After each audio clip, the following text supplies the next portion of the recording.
seluruh penjuru Indonesia. Kita akan memulai kegiatan kita hari ini dari kegiatan Acer Smart School Academy di siang hari ini. Saya senang sekali bisa bertemu dengan Bapak Ibu di kelas live Acer Smart School Academy 2025 saat ini. Ya, perkenalkan saya Yonas dan saya akan menemani atau memandu jalannya acara spesial ini yang dipersembahkan oleh Acer Indonesia melalui inisiatif Acer Smart School Academy, di mana kegiatan ini adalah sebuah program platform pengembangan diri jarak jauh, tidak berbayar, yang dirancang untuk mendukung peningkatan kompetensi digital bagi guru dan siswa di seluruh Indonesia. Ya, Bapak Ibu, sebelum kita mulai, mungkin kita bisa berkenalan dulu ya Bapak Ibu ya, dengan bisa menuliskan di kolom komentar atau di Q&A ya, dari mana Bapak Ibu berasal, ya dari sekolah mana, terus kabarnya Bapak Ibu semua untuk hari ini bagaimana, dan mungkin ada yang mau sharing tentang tantangan-tantangan proses belajar mengajar yang Bapak Ibu alami di sekolah, ya boleh ditulis atau dituangkan di kolom komentar atau di Q&A kita di hari ini. Ya Bapak Ibu, sebelum kita melanjutkan kegiatan kita ya, siapa tahu nanti Bapak Ibu kita bisa bahas dengan narasumber kita yang luar biasa yang ada di saat ini ya, yang bergabung bersama-sama kita dalam kegiatan kita di saat ini ya Bapak Ibu. Ya, baik Bapak Ibu, sebelum kita akan melanjutkan kegiatan kita di siang hari ini, izinkan saya membacakan susunan acaranya yang kita akan lewati bersama-sama, yaitu pembukaan yang sedang berlangsung, yang kedua adalah doa, yang ketiga adalah kita akan masuk dalam materi ya, yang akan disampaikan oleh pemateri yang luar biasa, yaitu dari Ibu Dr. Ini Kristiani yang merupakan pengawas inspiratif. Dan yang berikutnya adalah tanya jawab, dan yang terakhir adalah closing. Baik Bapak Ibu, untuk mengawali seluruh kegiatan kita di hari ini, kita akan mengawali dengan doa. Mari kita berdoa sesuai dengan keyakinan kita masing-masing. Berdoa dimulai.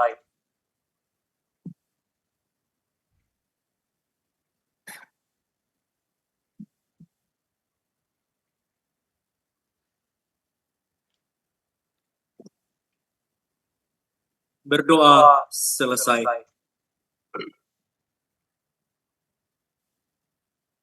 Ya, saya akan menyampaikan sedikit tentang kegiatan kita ya, tentang program Acer Smart School Academy 2025.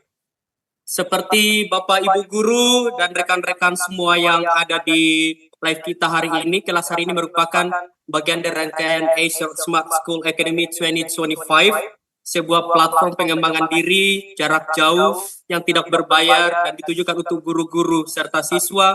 Program ini bertujuan membantu guru dan siswa menghadapi transformasi digital pendidikan. Ya, Acer Smart School Academy menghadirkan kelas live dan recorded yang bisa diikuti kapan saja.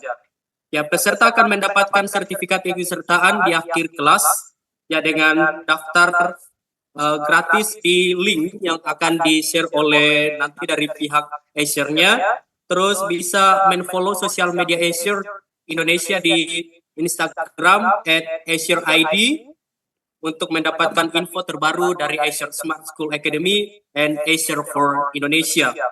Dan Bapak Ibu guru juga bisa silakan bergabung pada websitenya dari Acer dan Instagramnya, yaitu Guru ID, komunitas guru era baru diinisiasi oleh Acer Indonesia.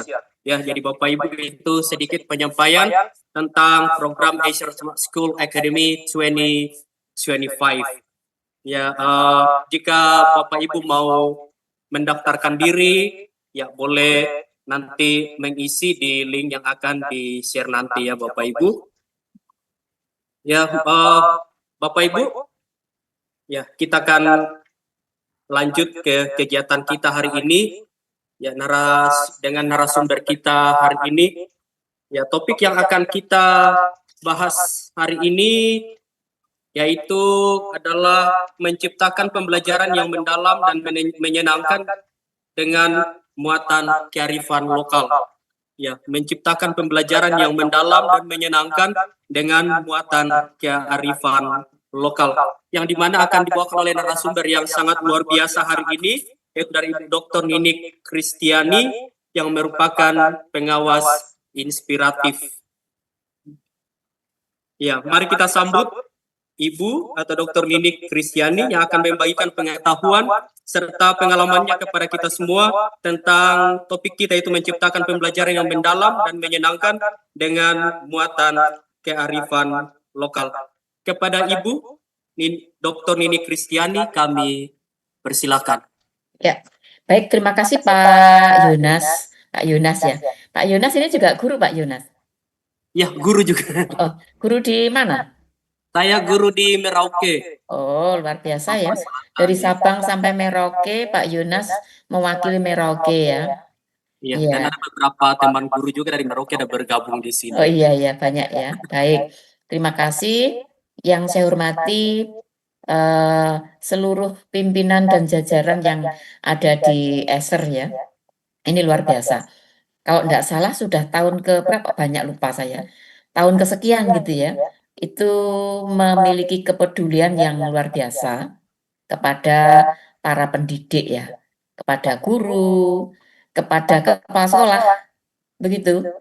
Nah, sayang jika teman-teman, rekan-rekan, para sahabat gitu ya, itu tidak diajak untuk bisa memanfaatkan kesempatan yang diberikan oleh ESER ini. Nah, ini tadi saya dengar ada sedikit perubahan kata ya, kalau dulu ESER Smart School gitu ya. Yang ini ESER Smart Academic. Nah, ini ada tentunya ada hal yang berbeda dari tahun sebelumnya.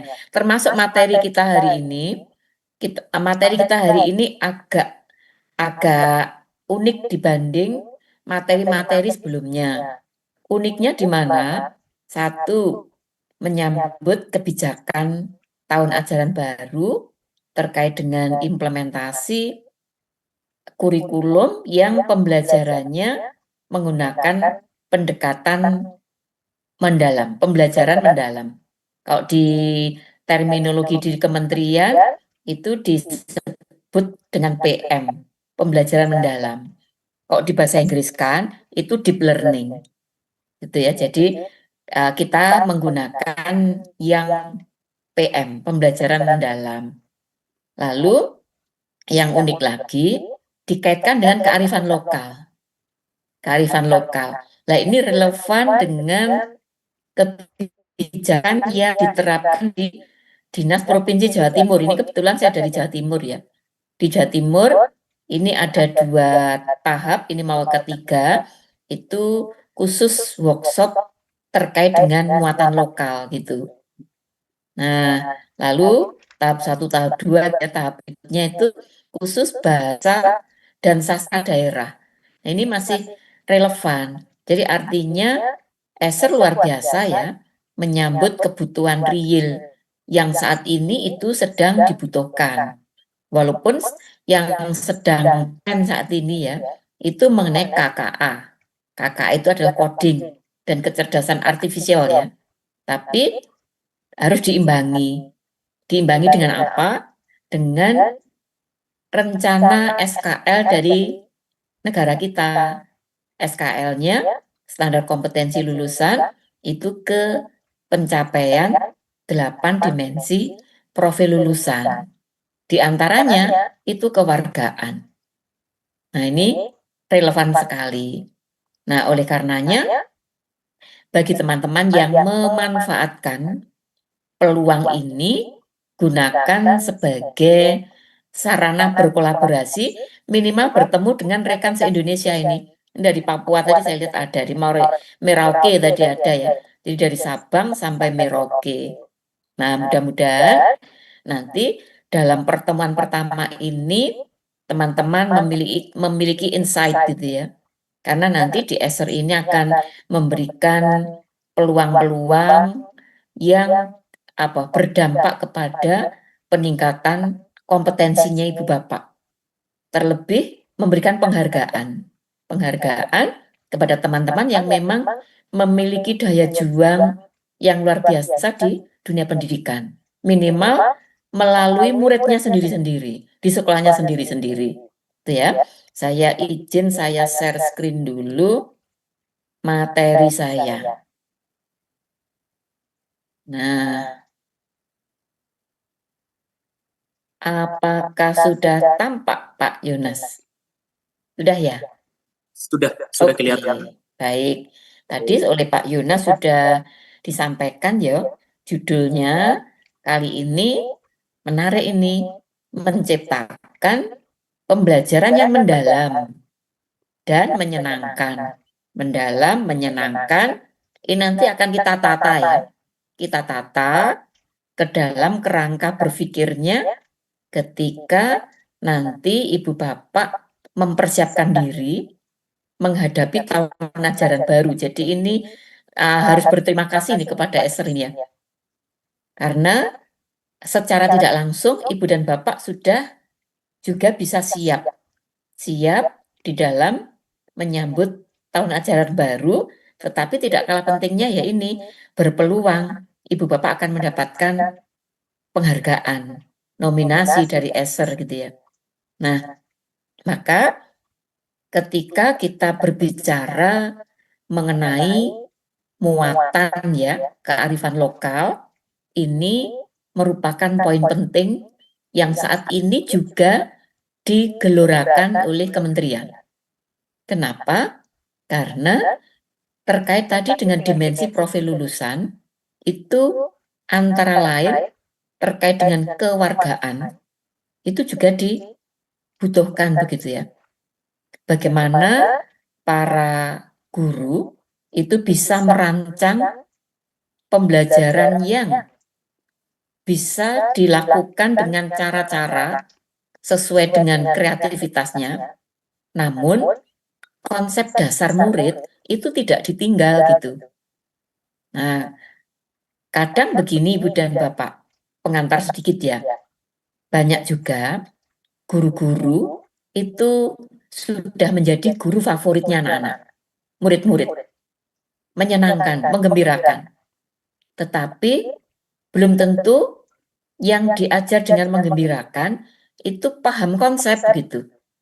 Nah, di pembelajaran mendalam itu dihindari. Kenapa? Anak harus menguasai konsep dasar dulu. Jadi konsep dasar itu harus dikuasai dulu, baru nanti anak-anak itu diberi bekal untuk bisa mewujudkan apa yang sudah dipahami dalam bentuk aktivitas, kegiatan, pengalaman belajar yang konkret. Maka nanti Bapak Ibu guru itu didorong, dipacu untuk bisa berkreasi bagaimana murid itu tidak mengurangi kemampuan berpikirnya, konsep dasarnya itu dikuasai, gitu ya. Tapi dia juga bisa menerapkan apa yang sudah dipahami itu dengan baik. Sehingga apa yang dipelajari anak-anak itu menumbuhkan motivasi intrinsik. Sehingga diharapkan apa yang dipelajari anak-anak, murid-murid kita, itu bisa mendukung masa depannya. Gitu, itu pengantarnya seperti itu. Nah, sekarang izin menceritakan terkait dengan kerangka kita ya. Kerangka kita untuk bisa memahami dari apa yang saya sampaikan, itu kok dibuat poin-poin, poin penting yang ingin saya sampaikan, itu 5 hal ini ya.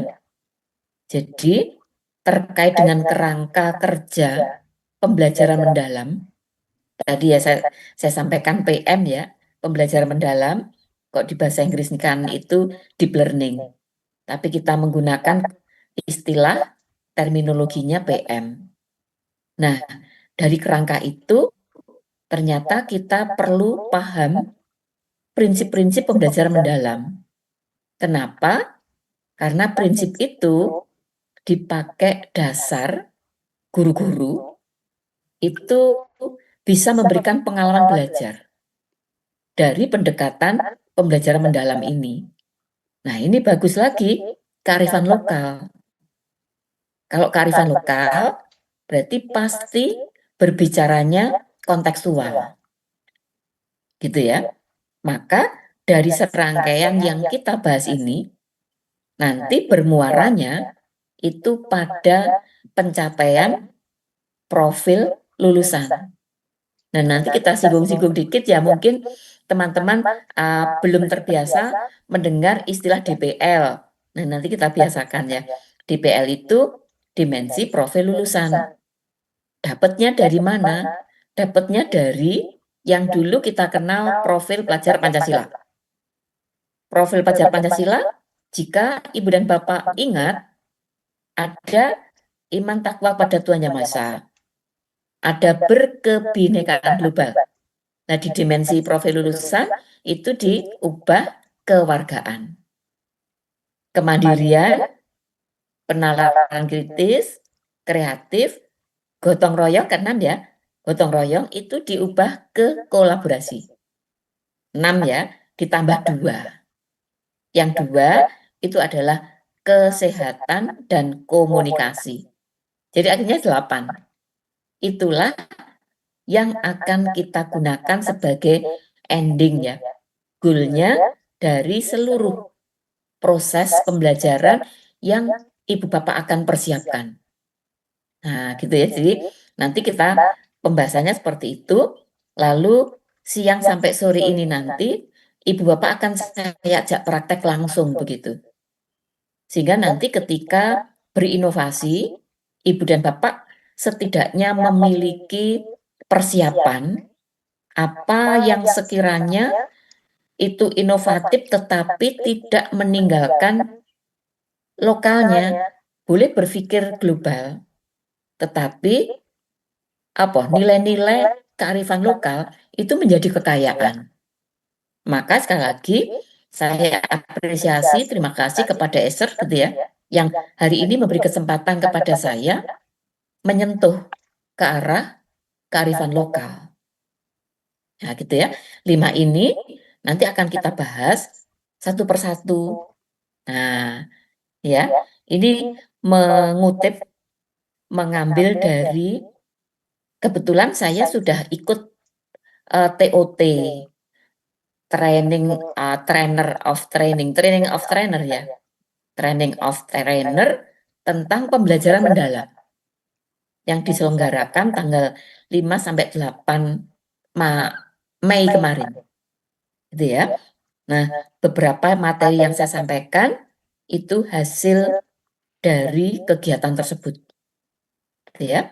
Nah, prinsipnya sebenarnya ketika tadi saya menyampaikan bahwa endingnya itu pencapaian 8 dimensi profil lulusan, mau tidak mau, sebenarnya ketika itu sudah diwujudkan, itu pembelajaran itu mampu memuliakan semua pihak, utamanya anak-anak kita. Nah, di sini di penerapan pembelajaran mendalam itu harapannya dengan 8 profil, 8 dimensi profil lulusan tadi itu terbangun keterlibatan yang setidaknya namanya keterlibatan itu pasti antar pihak gitu ya. Antar pihak yang terlibat, kalau di dalam kelas berarti ya murid dengan murid, murid dengan guru. Tapi jika pembelajarannya itu melibatkan mitra yang lain, bisa saja dengan orang tua. Kalau di SMK, bisa saja dengan dunia usaha, bisa saja dengan lingkungan sekitar.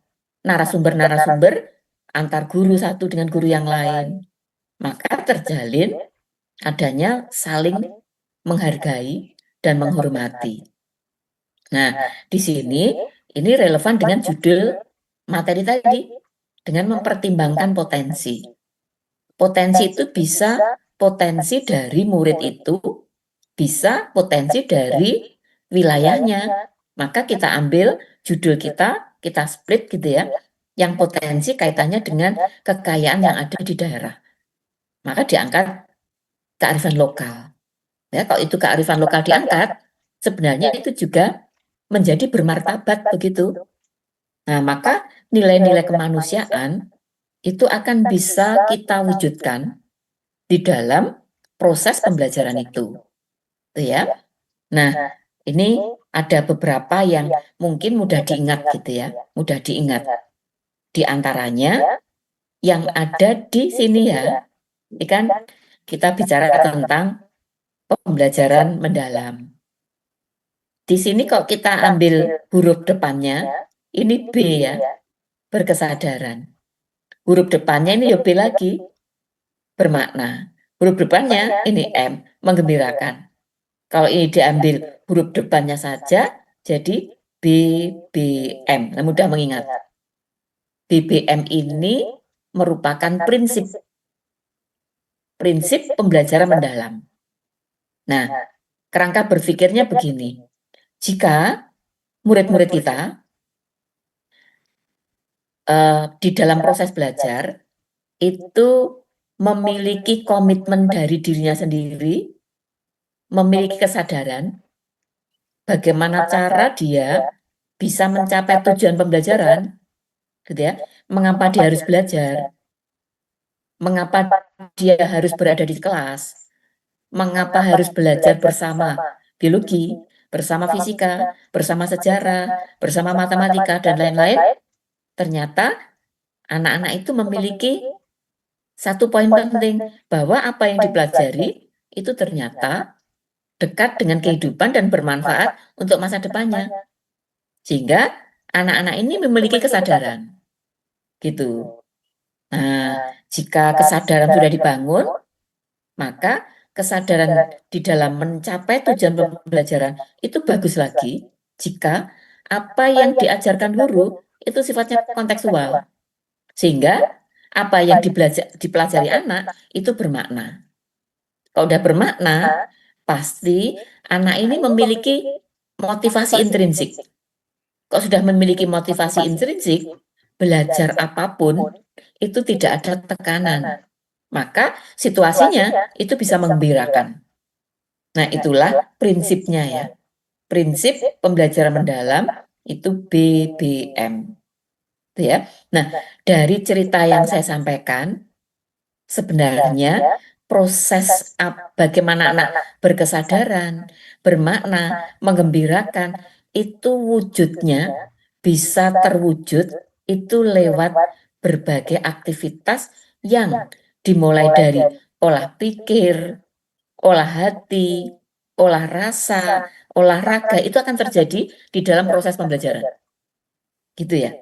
Nah, dari situlah akhirnya seluruh proses ini tadi dihantarkan kepada pencapaian 8 kompetensi lulusan atau 8 dimensi profil lulusan.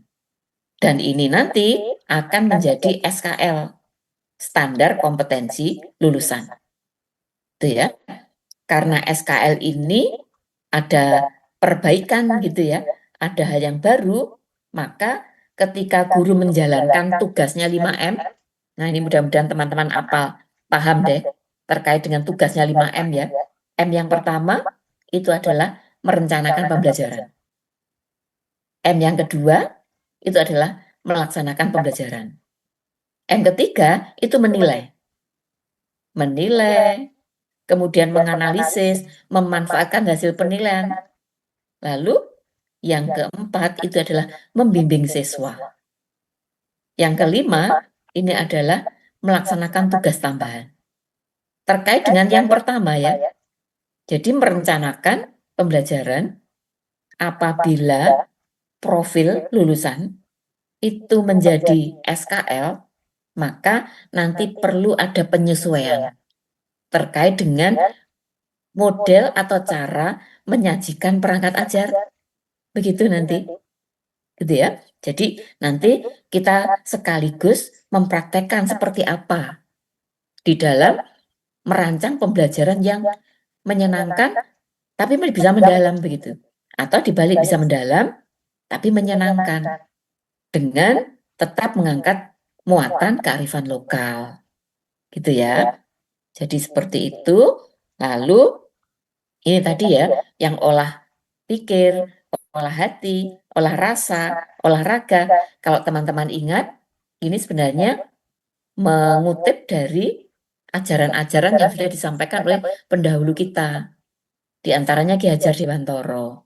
Maka nanti ketika menyimak atau juga mungkin membaca terkait dengan pembelajaran mendalam, ada tokoh-tokoh yang dikenal yang berkontribusi positif.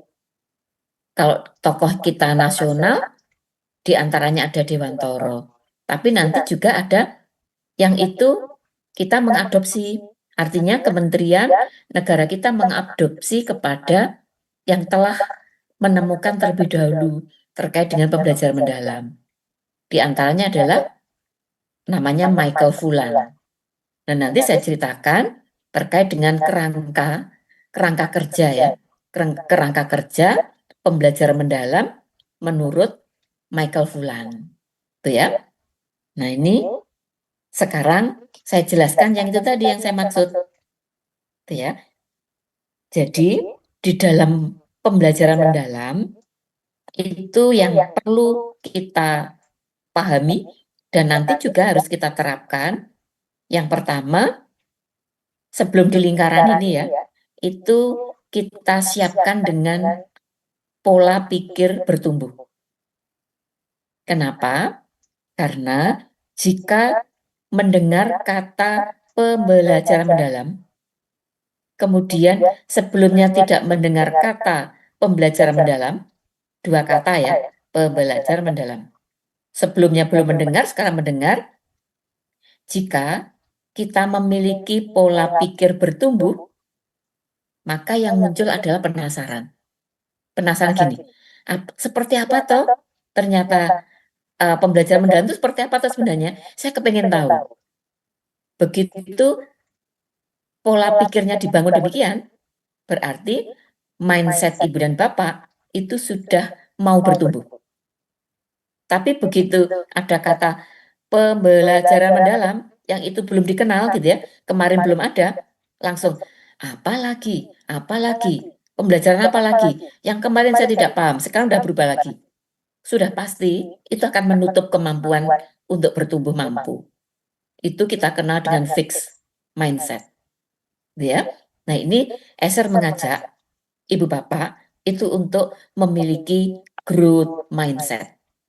Jadi pola pikir bertumbuh. Maka konsep yang menurut ibu dan bapak perlu dikuasai, jika kita memiliki pola pikir bertumbuh, pasti kita sabar, telaten untuk mau melihat hal baru. Gitu ya. Maka ini teman-teman saya ajak, mari kita mengikuti pola pikir yang bertumbuh saja, yang grow mindset. Ya, gitu ya. Jadi saya ingin menjelaskan, yang pertama itu yang ada di lingkaran di luar ya. Ini kata kuncinya pembelajaran mendalam itu di slide ini. Jadi kata yang ada di luar ini ada praktek pedagogi, ada lingkungan pembelajaran, ada pemanfaatan digital, ada kemitraan pembelajaran. Menurut Michael Fulan, ini sebagai kerangka pembelajaran. Kenapa? Karena itulah nanti yang akan menjadi dasar untuk merancang strategi pembelajaran. Gitu ya. Jadi yang di luar itu kerangkanya. Mengadopsi dari Michael Fulan. Gitu ya. Lalu karena mengadopsi berarti kalau diterapkan di negara kita juga harus diadaptasikan. Maka adaptasinya karena di Indonesia itu berbagai wilayah Sabang sampai Merauke itu belum tentu sama kondisi terkait dengan digital. Entah itu SDM-nya, entah itu sarana prasarananya. Bisa saja ada daerah yang blank spot. jadi tidak ada internet, atau internet tidak stabil misalnya. Maka di dalam merancang pembelajaran, ketika di sini harapannya di pembelajaran mendalam itu mengintegrasikan pemanfaatan digital, bisa jadi daerah tertentu itu tidak bisa. Maka pemanfaatan digital dalam hal ini sifatnya opsional. Jadi bagi wilayah yang memiliki sarana pendukung, alangkah bagusnya. Tapi jika belum memiliki sarana pendukung, maka bisa jadi tidak bisa memanfaatkan digital itu untuk meningkatkan kualitas pengalaman belajar anak-anak. Atau setidaknya sebagai alat bantu, toolnya, alat bantu kita merancang pengalaman belajar murid-murid kita. Lalu kemitraan pembelajaran. Ini peran saya karena sebagai pengawas ya, Ibu dan Bapak.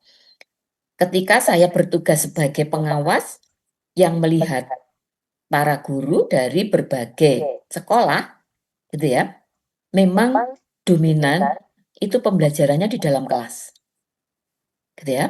Kok pembelajaran di dalam kelas, setidaknya guru itu berpikirnya kelas itu punya ukuran sekian meter kali sekian meter gitu. Berpikir itu, misalnya begitu.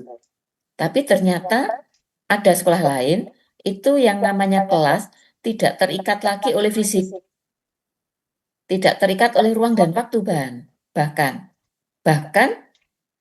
bisa keluar dari kelas kolaborasi dengan berbagai macam. Maka misalnya di SMK kebanyakan kolaborasinya dengan dunia usaha. Tapi ada guru-guru yang kreatif gitu ya, di TK, di SD, SMP, mungkin SMA mungkin, ternyata kolaborasinya itu dengan dinas pertanian, dinas lingkungan hidup, kemudian kolaborasi dengan kelurahan, dengan mana lagi? Ibu-ibu PKK misalnya. Kenapa? Ternyata ada guru-guru yang berpikir, anak itu ternyata ketika hidup nanti lepas dari sekolah, itu yang dibutuhkan sekarang itu adalah kolaborasi. Akhirnya ada juga guru yang merancang pembelajaran, itu sekaligus memikirkan kemitraan pembelajaran. Itu dengan siapa?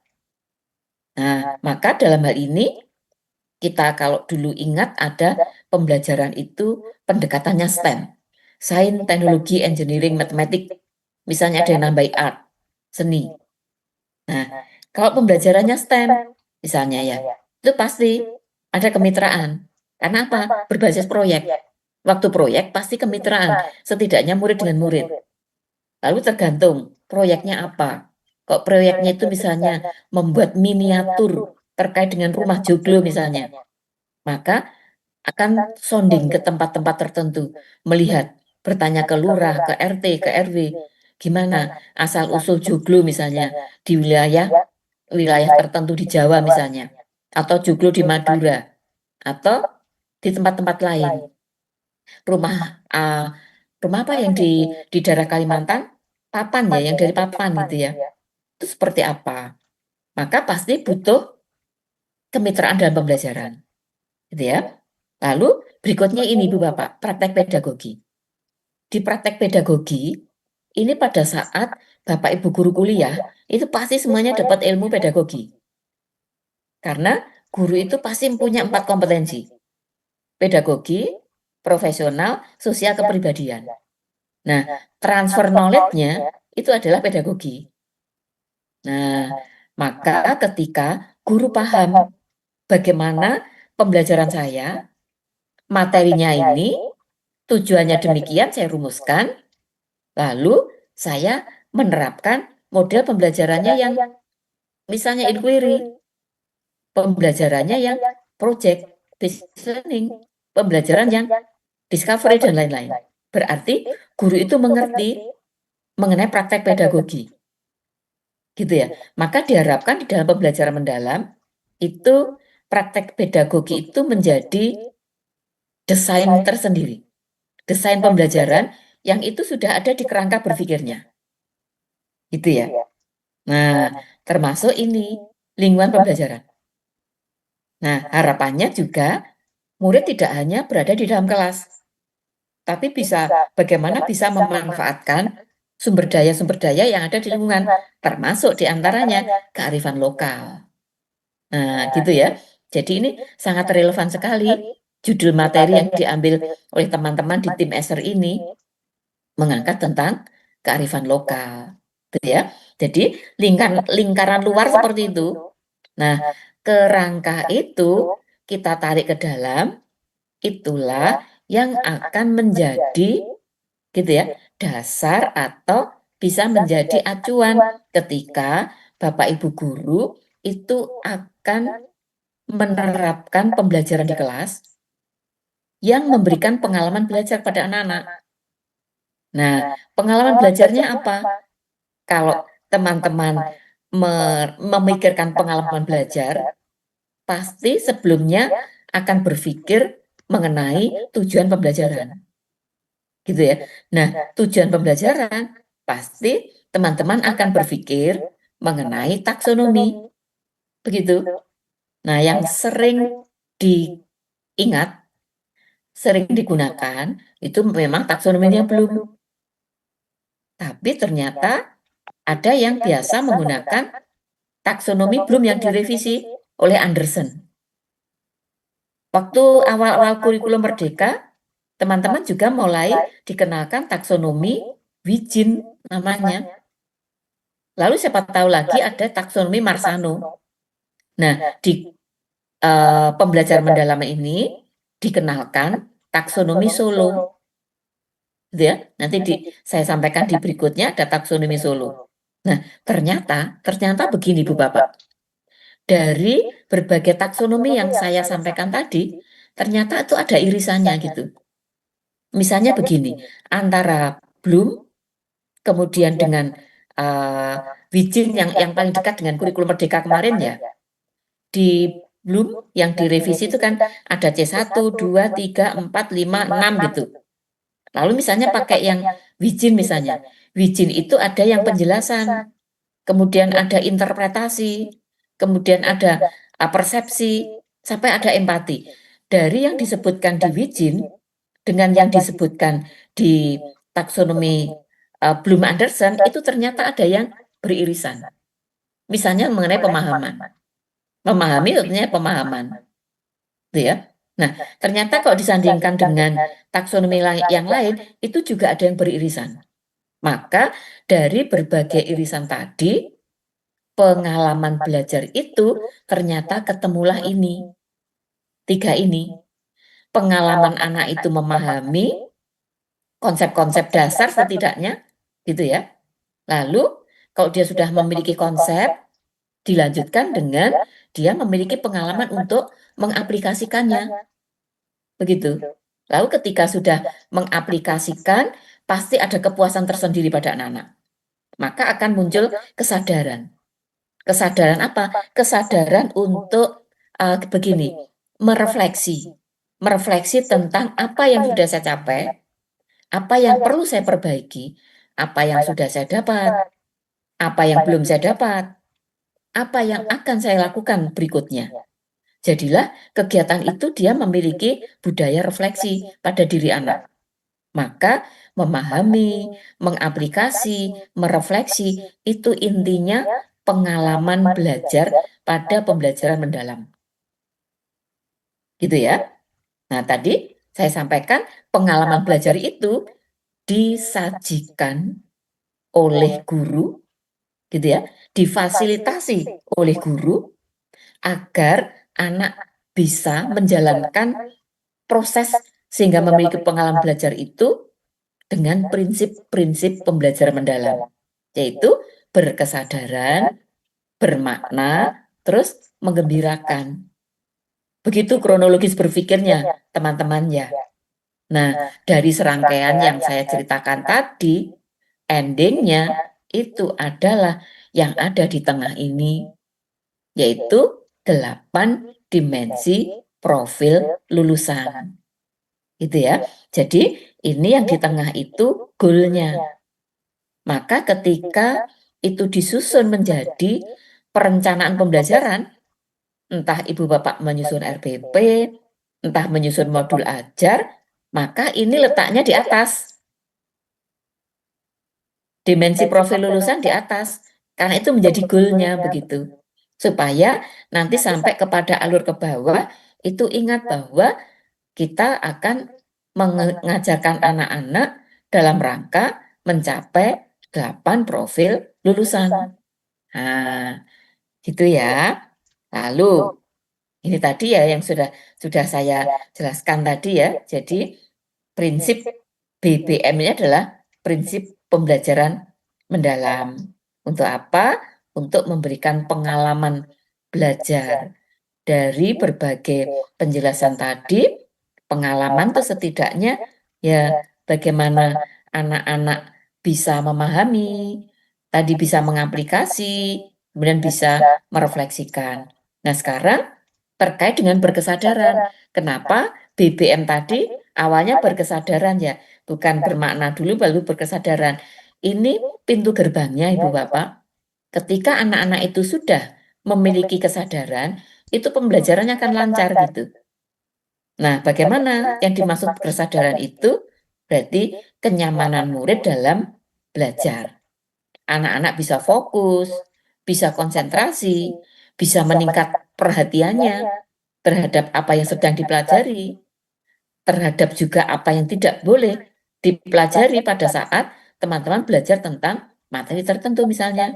Atau saat dia belajar tertentu, itu apa yang tidak boleh dia lakukan. Dia memiliki kesadaran. Termasuk bagaimana kesadaran berpikirnya. Begitu. Keterbukaan terhadap perspektif baru. Yang supaya grow mindset itu. Tuh ya. Saya izin minum sebentar. Nah, supaya grow mindset juga ya. Pola pikir bertumbuh, tidak fixed mindset. Lalu, ini penting. Keingintahuan terhadap pengetahuan dan pengalaman baru. Tuh ya. Lalu ini saya lanjutkan lagi yang bermakna. Ini jadi yang paling ada relevansinya dengan materi kita itu di bagian yang kontekstual ini, yaitu dengan memanfaatkan kearifan lokal. Ya. Sehingga kok itu kearifan lokal itu bisa diangkat, maka bisa nanti mengaitkan antara apa yang dipelajari dengan bidang keilmuan lain. Kenapa? Karena kearifan lokal itu tidak mungkin sebuah ilmu yang berdiri sendiri. Pasti itu ada kaitannya dengan fenomena di alam, atau gejala alam, atau nilai-nilai, dan sebagainya. Pasti itu akan mengikat bidang keilmuan lain. Tuh ya. Jadi seperti itu. Nah, ini yang menggembirakan tadi, kalau dengan cara-cara pembelajaran yang seperti saya sampaikan, setidaknya ketika anak belajar apa? Misalnya saya background saya biologi, Bu Bapak. Di biologi itu kita ambil beberapa kali saya ke sekolah yang saya dampingi itu saya menceritakan itu mengenai kenapa bisa karang gigi, karies gini karang gigi ya. Ternyata ada korelasi antara enzim yang ada di air liur itu dengan karang gigi. Bagaimana korelasinya? Korelasinya ketika kita makan lalu dikunyah gitu ya.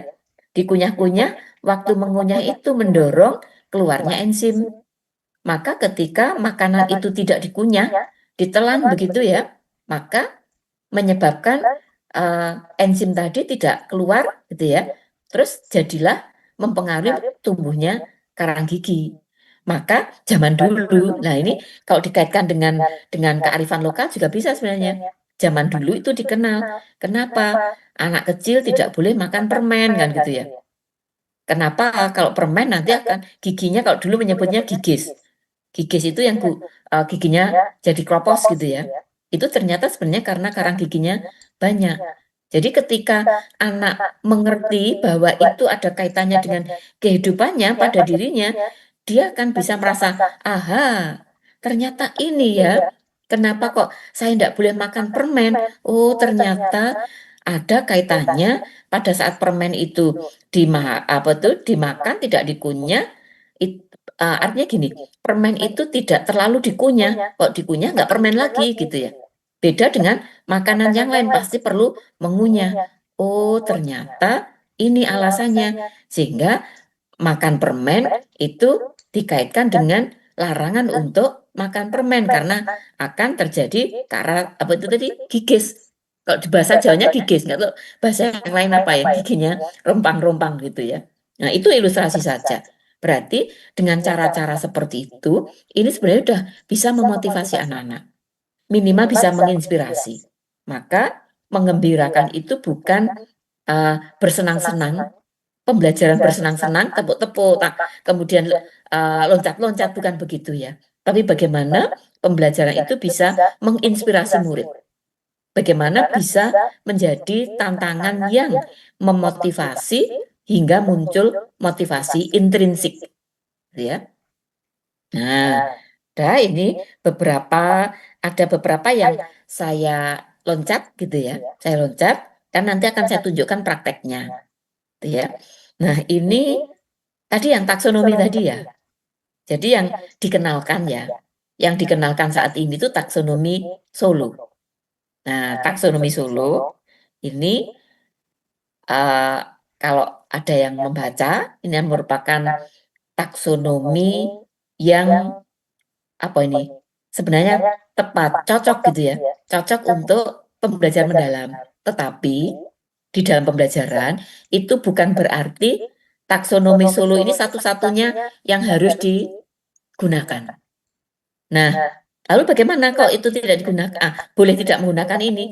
Ibu bapak tetap boleh menggunakan taksonomi Bloom Anderson, menggunakan taksonomi Wijin, menggunakan Marsano juga boleh, gitu ya. Yang penting konsisten. Konsistennya begini, ibu bapak nanti di dalam pembelajaran mendalam tetap berangkatnya dari CP ya, dari capaian pembelajaran, lalu dijabarkan menjadi TP. Nah, waktu menyusun TP, itu perhatikan, ibu bapak akan menggunakan taksonomi yang mana? Kalau menggunakan taksonominya Bloom Anderson, sampai kepada penyusunan asesmen, gunakan Bloom Anderson.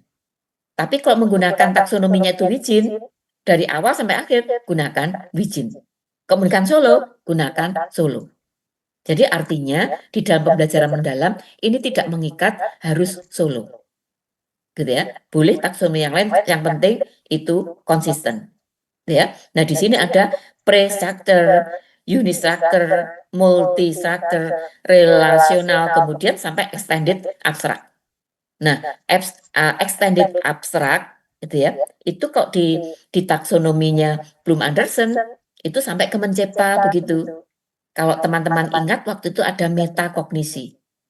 Gitu ya, metakognisi, kemampuan tertingginya yang ingin dicapai. Nah, itu ternyata ketika teman-teman nanti menyusun TP itu tidak memungkinkan menggunakan taksonominya Bloom Anderson, silahkan bisa pakai ini, gitu ya. Jadi lebih fleksibel, gitu ya. Nah, ini tadi yang saya sampaikan irisan-irisan tadi ya. Nah, jadilah adanya beberapa irisan ini, maka pengalaman belajar di PM, pembelajaran mendalam, itu diambil 3 ini. Memahami itu sebagai pengalaman yang paling sederhana. Lalu pengalaman di atasnya itu mengaplikasi. Pengalaman di atasnya itu merefleksi. Gitu ya. Jadi itu kemudian ini yang terkait dengan memahami, mengaplikasi, merefleksi, ini adalah pengalaman belajar ya. Nah, pengalaman belajar, maka bukan urutan mengajar gitu ya. Maka teman-teman bisa menyesuaikan dengan pengalaman apa yang diajarkan kepada anak-anak sesuai dengan mata pelajarannya sendiri-sendiri. Ini diharapkan bagaimana tadi kognitifnya gitu ya. Lalu bagaimana psikomotoriknya sekarang kita coba terapkan ke sini nih. Gitu ya. Jadi ini mulai berpikir mengenai yang kearifan lokal ya. Jadi ini boleh ditulis di chat ya. Boleh di chat. Ini kan yang paling menarik perhatian yang ditanyakan. Ada sarung motif kotak-kotak, terus ada kerapan sapi, ada rumah joglo. Nah, coba tuliskan apa yang Ibu Bapak pelajari dari item tersebut, gitu ya. Lalu bagaimana nilai ini relevan dengan kehidupan sehari-hari. Nah, coba teman-teman boleh menuliskan di chat ya. Silakan dituliskan. Dari gambar ini apa yang teman-teman pelajari.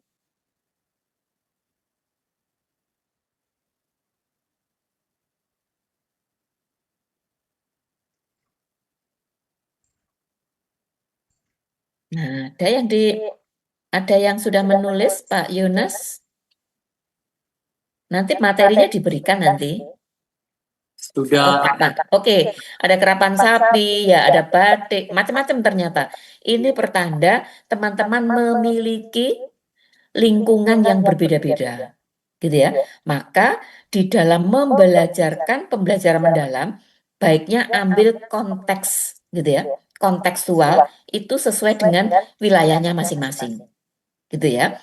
Nah, jika diperkenankan dan teman-teman berkenan, gitu ya, tolong saya diberi, gitu ya, salah satu di antara teman-teman yang berada di wilayah yang memiliki pengalaman terkait dengan adat joglo.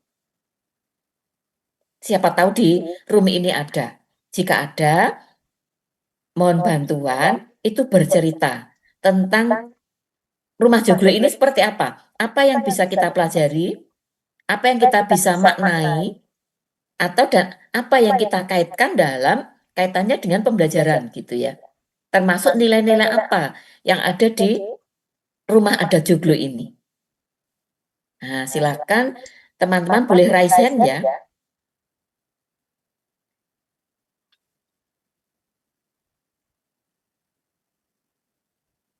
Ada yang berkenan?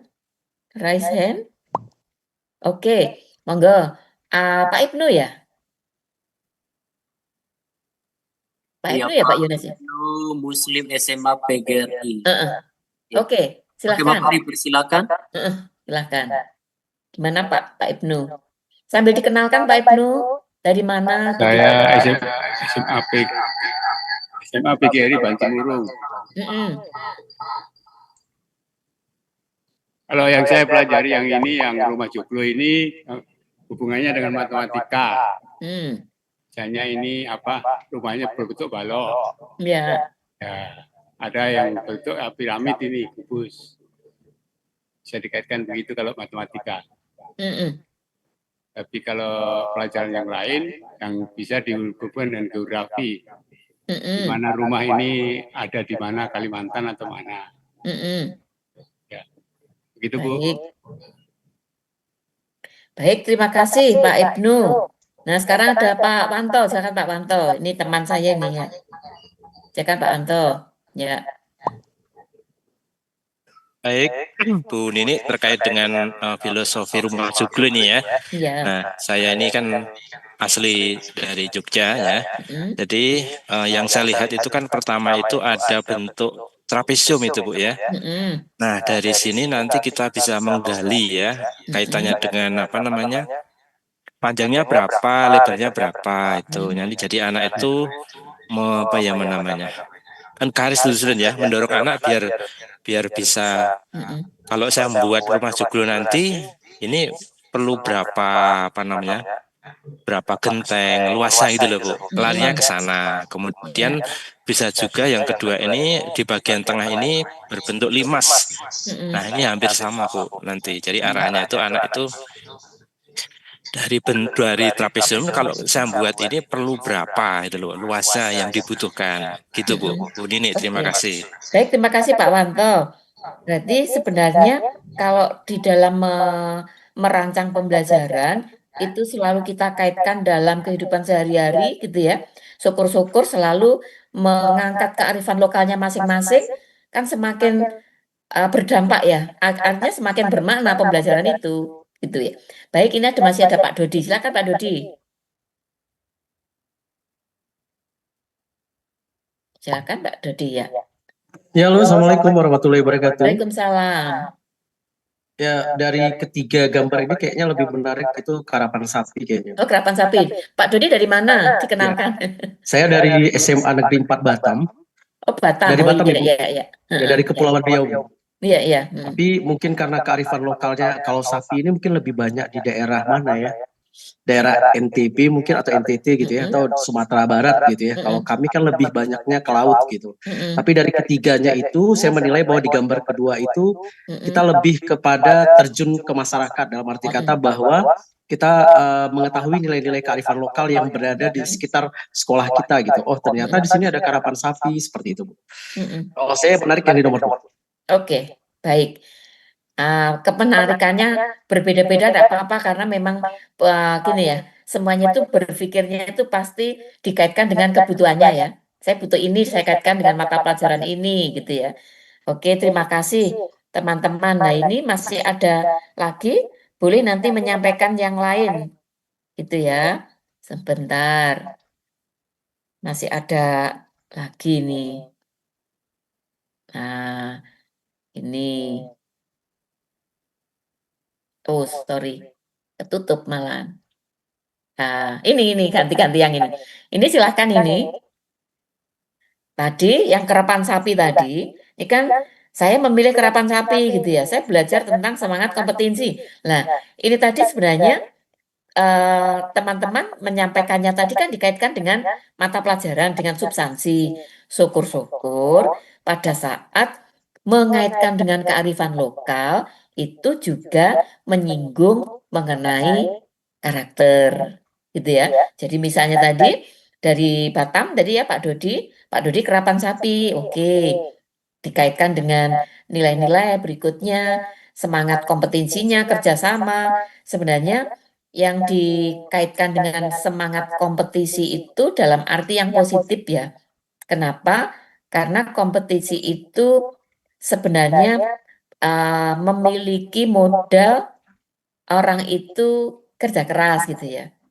Kemudian kerja keras tidak cukup hanya kerja keras saja, tetapi juga memiliki daya juang. Daya juang kerja keras sama kan gitu ya. Lalu setidaknya memiliki kejujuran kan gitu ya. Sehingga pada saat memiliki semangat kompetisi itu eh, diharapkan bisa tumbuh kembang pada diri anak dengan cara mengangkat hal-hal yang dekat dalam kehidupannya. Nah, utamanya terkait dengan kearifan lokal. Tadi yang rumah joglo. Rumah joglo itu ternyata tidak hanya di tadi di tempat di Jogja, kemudian di wilayah Kalimantan misalnya, ternyata rumah joglo di Madura itu Madura juga punya mengajarkan gotong royong. Misalnya saya bisa terapkan di kelas untuk proyek bersama. Nah, ini hanya salah satu inspirasi Ibu Bapak ya, bagaimana memanfaatkan atau mengintegrasikan, menggali potensi-potensi muatan kearifan lokal itu di dalam proses pembelajaran yang dirancangkan oleh guru. Nah, berikutnya ini silahkan. Ini ada sesepuh tampak berbagi cerita atau mungkin mengajarkan sesuatu. Terus ini ada yang pakaian tradisional dan ikat kepala atau destar. Ini berada di lingkungan pedesaan dengan rumah joglo khas Jawa Timur misalnya.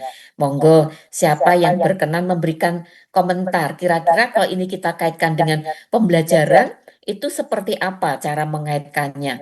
Atau ini dimanfaatkan di mana dari perencanaan pembelajaran atau pelaksanaan pembelajaran yang akan Ibu Bapak lakukan? Silahkan bisa menyampaikan. Boleh raise hand.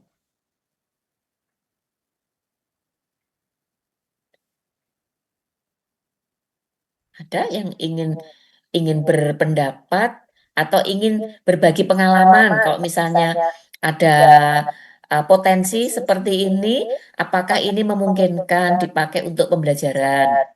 Jika itu memungkinkan, bagaimana cara menerapkannya? Situasi ini digunakan sebagai kearifan lokal yang diintegrasikan di dalam pembelajaran. Silakan Ibu Bapak. Oke, Pak Dodi lagi ya.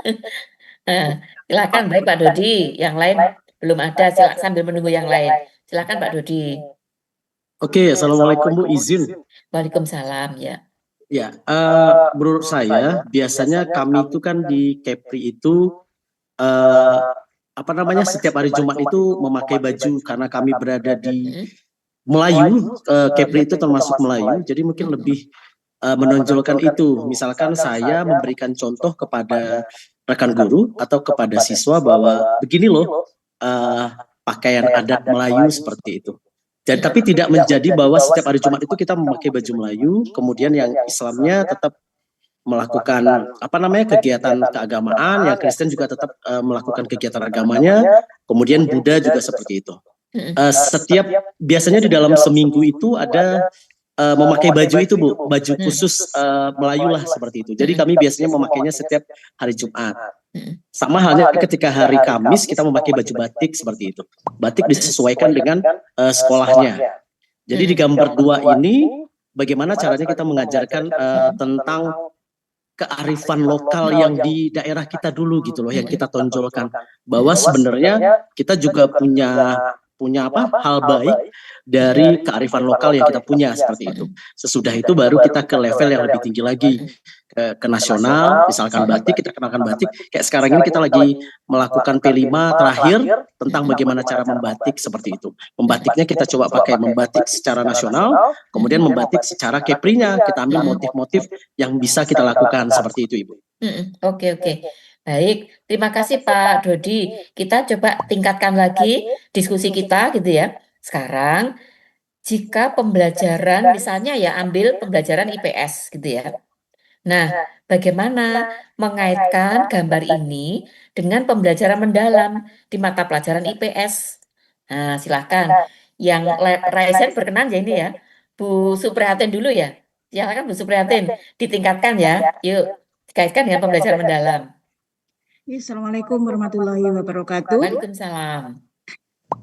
Berkaitan dengan IPS, ilmu pengetahuan sosial, ini saya ambil dari gambar sesepuh ini tampak berbagi cerita atau ajaran. Nah, ini bisa kita share ke anak-anak tentang cerita-cerita dari sesepuh. Jadi kita mendatangkan sesepuh itu ke sekolah untuk bercerita dalam kegiatan misalkan Jumat pagi begitu, untuk menceritakan karakter-karakter orang terdahulu yang mana mereka itu mempunyai nilai-nilai yang tinggi tentang bagaimana hormat dengan orang tua, termasuk nanti bisa diterapkan bagaimana siswa bisa hormat terhadap guru, gitu Bu Nini. Jadi karakter-karakter orang terdahulu itu yang tetap kita junjung tinggi. Anak muda bisa menghormati yang lebih tua, kemudian dengan teman yang sederajat juga saling menghormati, baik terhadap pembicaraan atau terhadap tingkah laku. Nah, itu untuk membentuk karakter siswa yang lebih baik. Jadi itu bisa diterapkan di sekolah, bisa diterapkan di masyarakat, yang nantinya juga bisa membawa nama baik sekolah. Begitu Bu Nini. Oke, maaf Bu Suprihatin tadi belum kenalan. Ibu dari mana? Iya, terima kasih. Saya Ibu Suprihatin, guru kimia SMA Negeri 1 Malang. Oh ya, terima kasih sekolah binaan saya. Ya, terima kasih Bu Suprihatin sudah ikut ya, baik. Oke, sekarang kita coba berpikir berkembang lagi ya. Ketika pembelajarannya itu memanfaatkan situasi seperti ini. Nah, bagaimana mengaitkannya dengan prinsipnya pembelajaran mendalam? Tadi berkesadaran, bermakna, kemudian menggembirakan. Ya, gitu ya. Pak Agus ya?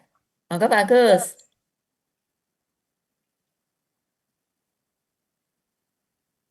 Ada Pak Agus masih di room ini? Atau Bu Linda? Agus, Pak Agus. Mikrofon dia. Ya. Setelah Pak Agus, Bu Linda ya. Pak Agus. Atau Bu Linda dulu ya. Boleh sambil Bu Linda yang sudah open mic ya. Silakan Bu Linda. Halo? Oh, Pak Agus bisa, Pak Agus nyambung. Udah Bu Iya, Linda, Bu. Bu Iya. Linda ditahan dulu, Pak Agus ya. Ya silakan Pak Agus. Iya, Bu. Siap, Bu. Saya dari SMK Palembang, Ibu. Oke, iya.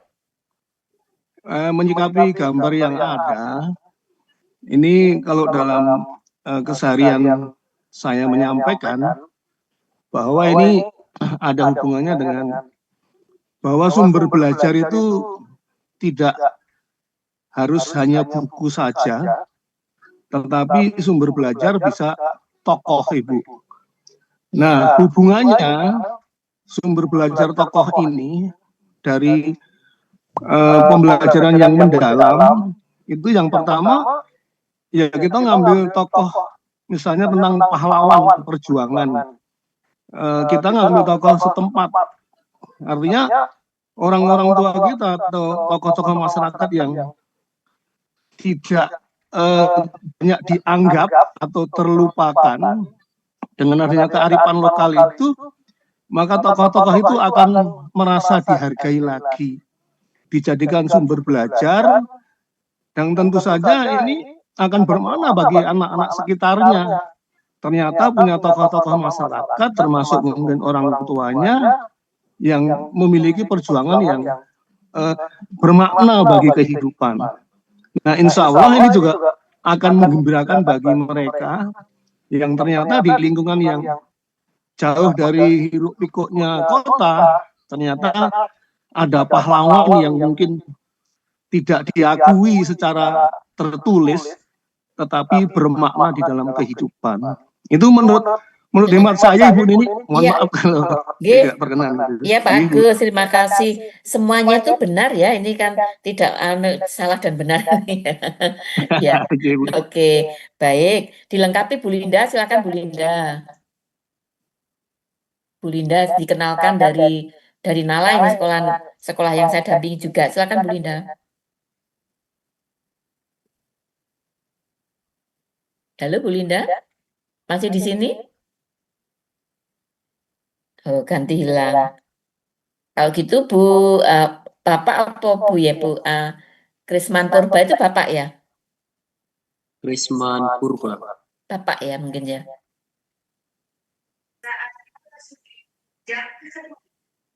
Ya, silakan. Bu, ya. Ya, silakan Pak. Ya. Selamat sore untuk kita semua. Sore Pak. Saya dari SMK Teladan Sumatera Utara 2 di Medan. Ya. Ingin menanggapi perihal ketiga gambar ini, Bu. Mohon izin menerangkannya. Ya. Menjelaskannya menurut yang bisa saya cobalah. Saya tertarik kepada gambar yang ketiga, di mana ada bapak-bapak yang sudah tua saya lihat bercengkrama dengan anak-anak. Ini mengartikan bahwasanya si bapak-bapak tersebut memberikan suatu pengalaman hidup atau semacam petuah-petuah lah, agar anak-anak di kemudian hari dapat mengambil hikmahnya, baiknya apa yang diterangkan bapak-bapak tua tadi. Demikian Ibu. Mudah-mudahan dapat menyambung pembelajaran kita hari ini. Oke. Selamat sore untuk kita semua. Selamat sore. Baik. Sementara itu dulu, nanti kita sambung lagi ya dengan yang ilustrasi yang lain. Jadi dengan cara seperti ini sebenarnya tidak sulit ya pembelajaran itu ya. Ini dengan mengangkat kearifan lokal itu banyak manfaatnya begitu ya. Yang pasti mendekatkan anak dalam kehidupannya, juga menumbuhkan karakter pada diri anak. Maka pencapaian 8 dimensi profil lulusan itu sangat terfasilitasi ketika kita bisa mengambil momen-momen atau kearifan lokal, menggali, memetakan yang ada di daerahnya masing-masing, ya. Ini saya izin saya lanjutkan dulu.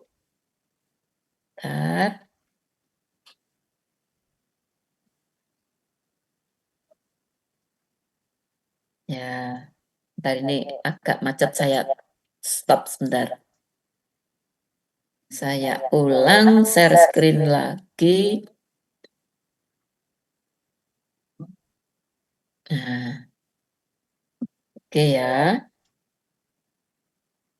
Sekarang yang ini.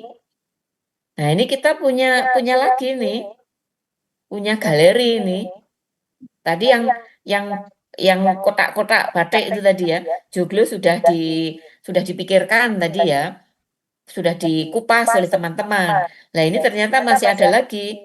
Kerapan sapi tadi sudah. Nah, ini ada rumah Joglo, anggap saja yang dari Madura tadi sudah. Sekarang terkait dengan motif sarung ya. Siapa yang berkenan mengupas tentang motif sarung? Silahkan Ibu Bapak. Tekankan nilai-nilainya di mana ketika itu kita integrasikan di dalam pembelajaran. Lalu bagaimana keterkaitannya dengan pembelajaran yang berkesadaran, kemudian bermakna, menggembirakan, seperti apa? Bu Supriyatin lagi, silahkan Bu Supriyatin. Ya, terima kasih Bu Nini.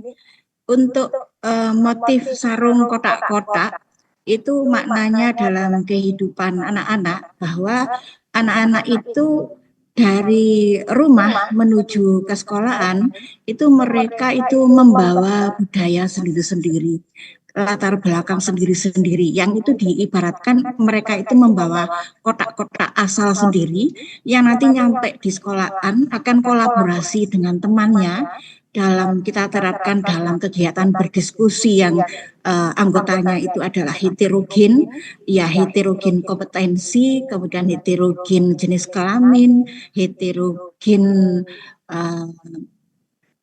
yang lainnya gitu Bu Nini, hingga dikolaborasikan bisa tutor sebaya hingga berdiskusi yang bisa menyamankan siswa dan bergembira begitu. Jadi kotak-kotaknya itu mereka bawa dari masing-masing siswa. Ya, baik. Itu yang bisa diambil dari perhatian yang menarik terhadap sarung motif kotak-kotak. Kalau biasanya ini kan di Bali ya Bu Nini ya. Nah, sarung kotak-kotak itu mereka pakai dalam tubuh penari Bali, yang kemudian digunakan sehingga bisa menarik perhatian dari yang melihatnya gitu. Kalau dalam kegiatan pembelajaran, kotak-kotak yang dibawa dari masing-masing siswa bisa berkolaborasi dalam diskusi kecil, kemudian dalam diskusi kelompok, sehingga nanti akan dihasilkan kompetensi yang lebih maksimal. Begitu Bu Nini. Baik, terima kasih. Berbagai macam perspektif nanti bisa dikembangkan ya. Nah, yang penting di dalam pembelajaran itu ada satu alternatif gitu ya. Alternatif ketika kita ingin menumbuh kembangkan karakter anak, kemudian pembelajaran itu bisa berdampak kontekstual begitu, maka silahkan mengangkat terkait dengan kearifan lokal di wilayahnya masing-masing. Ya. Terus ini tadi ya yang saya sampaikan ya. Ini memaknai 8 DPL itu dimensi profil lulusan ya. Nah, sekarang Ibu Bapak baca refleksi teman-teman. Jadi artinya sekarang silahkan teman-teman menuliskan di chat, refleksikan gitu ya, terkait dengan apa yang kita bahas sampai dengan menit ini tadi. Lalu nanti boleh teman-teman mengkomentari apa yang dituliskan di chat.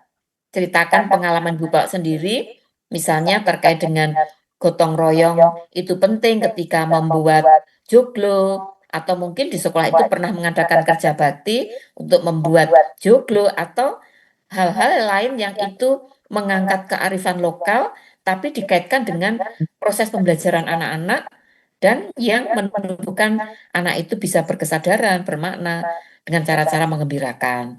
Silahkan ditulis di chat ya. Ini saya tutup dulu. Masing-masing menuliskan di chat room.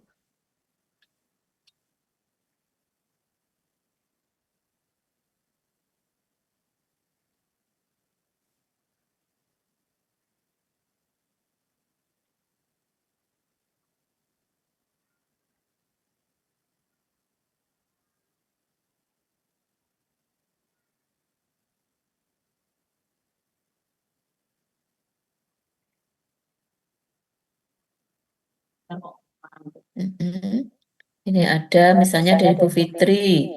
Pembelajaran mendalamnya menggembirakan. Oh, ini masih belum merefleksi ya, silakan merefleksi dulu.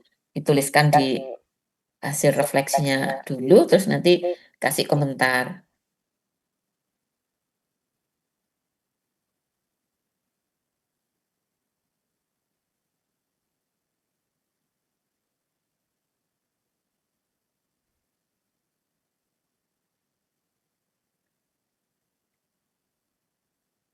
Oke,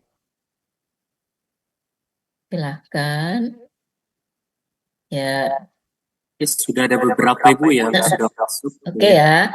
Nah, sekarang ini ada beberapa ya Pak Yonas ya. Misalnya ini yang Bu Linda. Pembelajaran mendalam akan mudah dilakukan siswa jika yang dipelajari berdasarkan pengalaman atau terjadi di lingkungan sekelilingnya. Di sekolah kami pernah membahas materi ekonomi bab kelangkaan yang membahas kelangkaan barang di sekolah boarding. Di sekolah boarding ya, di Malang ini. Terus dari Putri Palupi. Ya, saya menyadari bahwa satu gambar bisa memiliki banyak makna, oke. Dan wawasan berpengetahuan karena masing-masing orang memberikan opini berdasarkan pengetahuan, oke. PM Sarung Produksi Dalam Negeri, ya. Refleksi bagaimana kita dapat menumbuhkan rasa atau kepekaan terhadap lingkungan sekitar. Dalam hal ini lingkungan sekolah anak. Peserta didik tinggal agar dapat menimbulkan relevansi atau hubungan dengan materi. Baik, satu barangkali teman-teman berkenan memberikan testimoni dulu terkait dengan pengalaman belajar ini sebelum saya tunjukkan ke perencanaan pembelajaran. Secara lisan ya, silahkan. Apa yang sudah didapat? Silakan satu saja. Bisa raise hand. Ada yang raise hand? Belum ada. Belum ada ya. Baik. Kalau belum ada berarti cukup melalui chat ini saja ya. Nah, sekarang Pak Wanto, silakan Pak Wanto.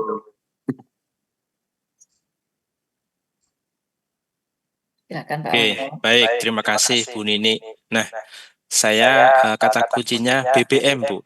Yang Ibu sampaikan tadi, BBM itu apa? Yaitu berkesadaran, kemudian bermakna dan menyenangkan. Nah, di dalamnya itu kan nanti ada olah pikir, olah hati, olah rasa, dan olah raga. Nah, saya sangat mendapatkan ide, Bu. Nah, ternyata Bu Nini ini ada ide mengaitkan dengan kearifan lokal ya. Nah, tentunya kearifan lokal masing-masing daerah itu kan berbeda. Nah, ini akan menjadi lokal konten, ciri khas ketika nanti ada diseminasi itu akan sangat menarik sekali nih, Bu. Nah, intinya di situ, Bu. Terima kasih. Baik, terima kasih kembali Pak Wanto. Kita lanjut ya. Kita lanjut, ada satu hal yang ini penting untuk teman-teman. Jadi gini, ini sebenarnya konsep berpikir kita itu kan mengenai bagaimana merancang pembelajaran itu mendalam terus menyenangkan gitu ya. Saya coba tampilkan dulu terkait dengan salah satu perangkat ajar, tapi saya beri judul perangkat ajar yang belum update pembelajaran mendalam. Begitu, belum update pembelajaran mendalam ya.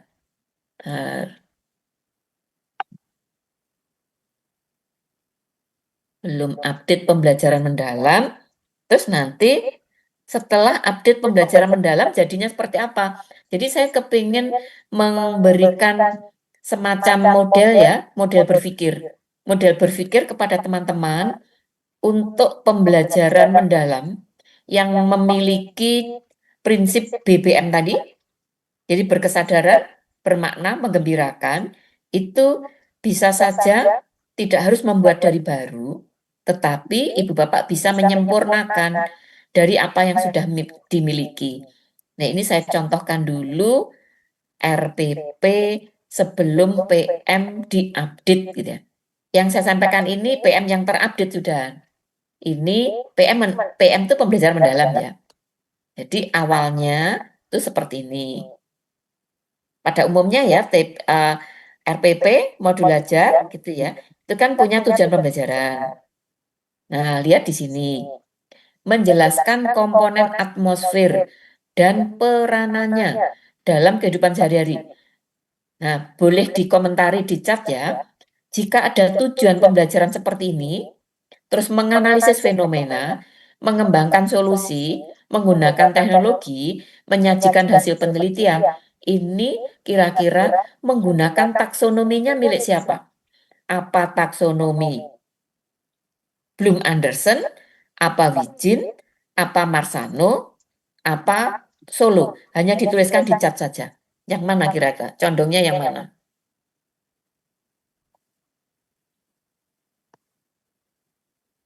Pak Yunas bisa membantu melihatkan tulisannya teman-teman, jawabannya apa gitu ya? Sudah ada 3 Solo. Oh, Solo. Solo apa Jogja? Ya, Solo. Nggak ada yang Jogja ya? Ada semua Solo. Ada Solo, ada Jogja. Oke. Nah, coba kalau misalnya menjelaskan komponen atmosfer, menganalisis, mengembangkan, ketika kita lihat di sini menjelaskan, ini sering ditemukan kata kerja operasional itu ada di Bloom Anderson, gitu kan? Menganalisis fenomena. Ini kebanyakan ditemukan di Bloom Anderson.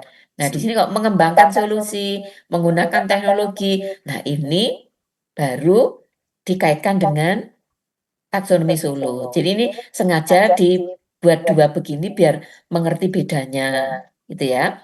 Oke, tujuan pembelajaran ya pada umumnya kan punya tujuan pembelajaran seperti itu antara lain menyusunnya. Tapi di sini pre-memori dari CP ya. Dari CP-nya pre-memori, artinya tidak ditampilkan di sini. Lalu berikutnya, kegiatannya seperti ini. Pertama, ini ada pemantik. Guru itu menampilkan video singkat tentang perubahan cuaca. Lalu berikutnya diskusi awal, itu siswa menanggapi, menjawab pertanyaan pemantik tadi. Di antaranya, apa yang menyebabkan perubahan cuaca ekstrim? Bagaimana atmosfer itu mempengaruhi kehidupan manusia? Lalu, anak-anak diajak untuk menyusun hipotesis. Menuliskan hipotesis mereka tentang dinamika atmosfer. Berdasarkan apa?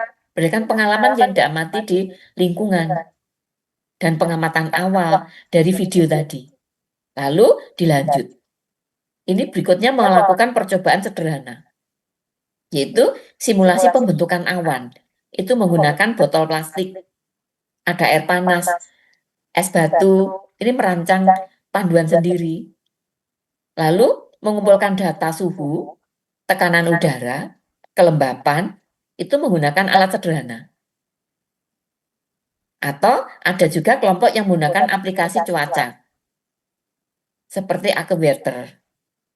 Lalu dilanjutkan lagi, terus menggunakan Google Earth, situs BMKG, terus menganalisis perubahan cuaca selama 1 minggu. Jadi ini terjadi di luar kelas akhirnya. Ya, setelah pembelajaran itu berhenti, di kelas masih lanjut. Ada kegiatan berikutnya. Dari situ terus buat proyek.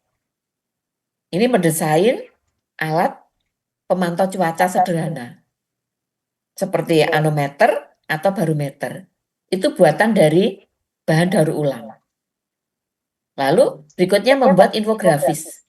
Infografisnya digital. Terus menghitung tren suhu. Suhu rata-rata harian ya, itu selama seminggu. Itu ya. Lalu berikutnya di tahap berikutnya, itu membandingkan data eksperimen dengan teori dari buku. Terus dilanjutkan dengan diskusi kelompok. Untuk menemukan pola dari data yang telah dikumpulkan. Dilanjutkan lagi, siswa dalam kelompok itu diberikan tantangan. Mendesain model rumah ramah iklim. Terus merancang sistem peringatan dini untuk cuaca ekstrim. Terus membuat kampanye sadar lingkungan. Terus presentasi proyek, terus umpan balik 360 derajat. Itu siswa memberikan masukan terhadap hasil kelompok menggunakan format 2 pujian 1 saran. Misalnya ya, tadi misalnya Pak Wanto menyampaikan bahwa yang menarik itu terkait dengan ilustrasi di Joglo misalnya. Di Joglo dihitung kerucutnya dengan kaitkan dengan matematika. Lah, memberi pujiannya gini, bagus, cermat, nah itu namanya 2 pujian. Lalu ditambah 1 saran. Saran saya, ketika mengukur Joglo, maka perhatikan, itu maksudnya begitu. Ini sambil membayangkan pembelajarannya seperti apa gitu ya, dengan perangkat seperti ini. Lalu setelah itu penutup, refleksi diri, apa yang paling menarik yang dipelajari hari ini. Lalu bagaimana pembelajaran mengubah cara pandangmu tentang atmosfer. Terus menyepakati pembelajaran berikutnya. Nah, sekarang ini saya tutup dulu. Silahkan berkomentar. Jika pembelajarannya seperti itu, komentar Ibu Bapak apa? Silahkan bisa raise hand. Kita interaktif saja Ibu Bapak ya, karena nanti praktek-praktek ini yang akan Ibu Bapak lakukan. Ya, silahkan berkomentar. Oke, Bu Heni. Sambil mengenalkan diri ya Bu Heni.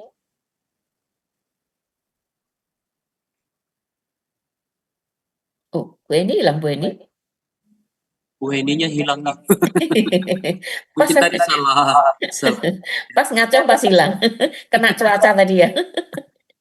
Kena cuaca ekstrim. Oke, silahkan yang lain. Oh, tidak bisa buka. Bu Heni tidak bisa buka, tidak bisa buka mute, tidak bisa mute ya, tidak bisa unmute. Oh, audionya. Mungkin dibantu Pak Yonas. Kalau dari saya, mungkin dari hostnya mungkin, dari hostnya. Oke. Dari host mungkin bisa membuka mic-nya Ibu. Tadi pada umumnya bisa semua tadi ya sebenarnya. Ya, oke baik. Bu Heni belum bisa.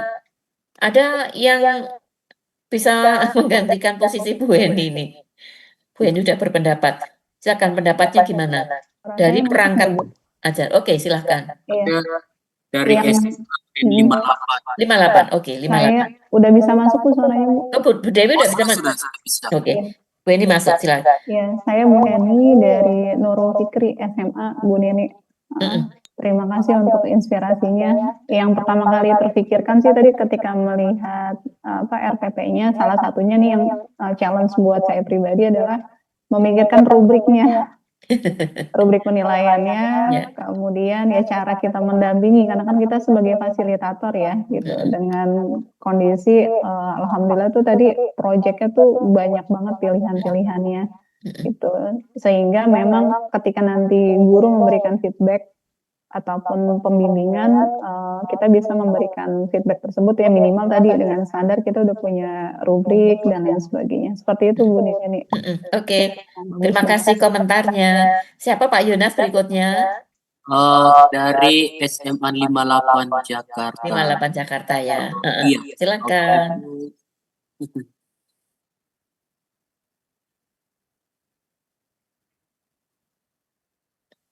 (58) nggak bisa mute juga? Nggak bisa unmute? Nggak bisa unmute juga ya? Oke. Dari hostnya ya?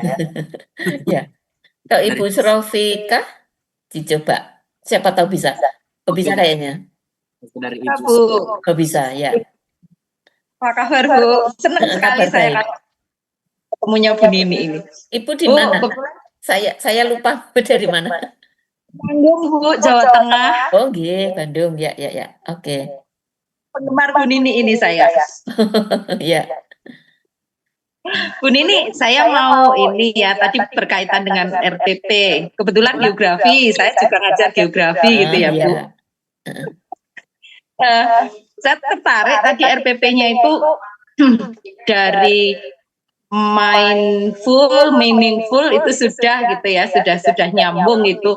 Kemudian banyak tantangan yang muncul juga itu ketika anak diminta untuk membuat berbagai macam proyek gitu. Tentunya itu kan nanti anak diberi pilihan gitu ya Bu, mau milih yang mana. Kemudian ini sedikit aja itu kontekstualisasinya dari anak itu belum tampak itu loh Bu.